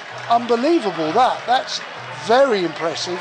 In 19.2 overs, Essex made 222 for 6, largely to a gentleman called Jordan Cox, who made 139 not out, which represents more than half of Essex's score. And Essex won by 4 wickets. The bowling figures, Kevin, do you want to do those? No, not really. Not really? Well, I will then. Wood, captain, 4 overs, 2 for 33. Baker, 4 overs, 1 for 47. Curry, 4 overs, 1 for 40. Fuller, 1.2 overs, no wickets for 31. Dawson, brilliant, 4 overs, 2 for 22. Benny Howe, 2 overs for 46. Well, hopefully you've enjoyed it. I'll leave Kevin James to say good night, but could I just thank Kevin himself and the fans for turning up. Well played, Essex. Thanks very much. Thank you, Don. Yeah, it's been a wonderful evening. And just to say, yes, Sussex won, but Hampshire's run rate will stay intact, basically. And it will go to tomorrow to find out exactly if Hampshire...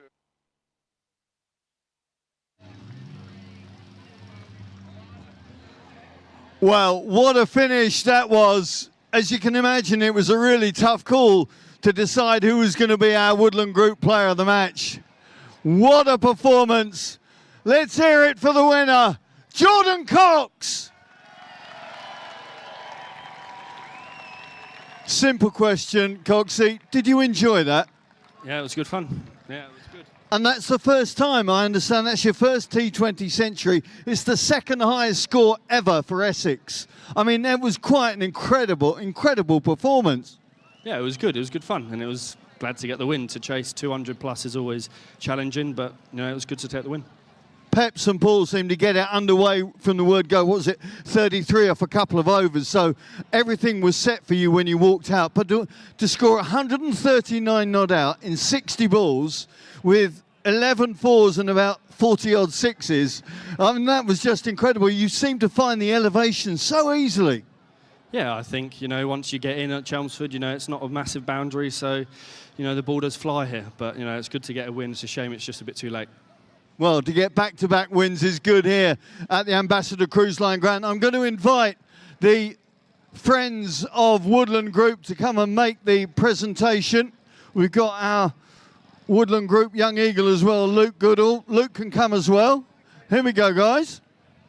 Luke, This is our young fan of the match. What did you reckon, Luke? It was really good. Really good? I think it was better than that. It was brilliant, wasn't it? Yes. Good man, right. Our match winner is going to sign that shirt for you.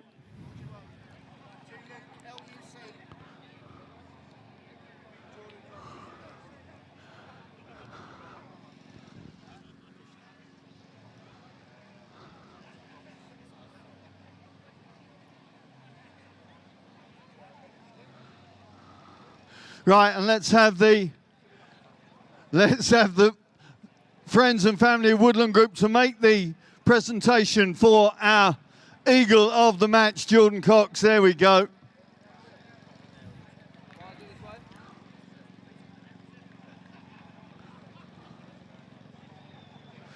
Excellent. Well, Jordan,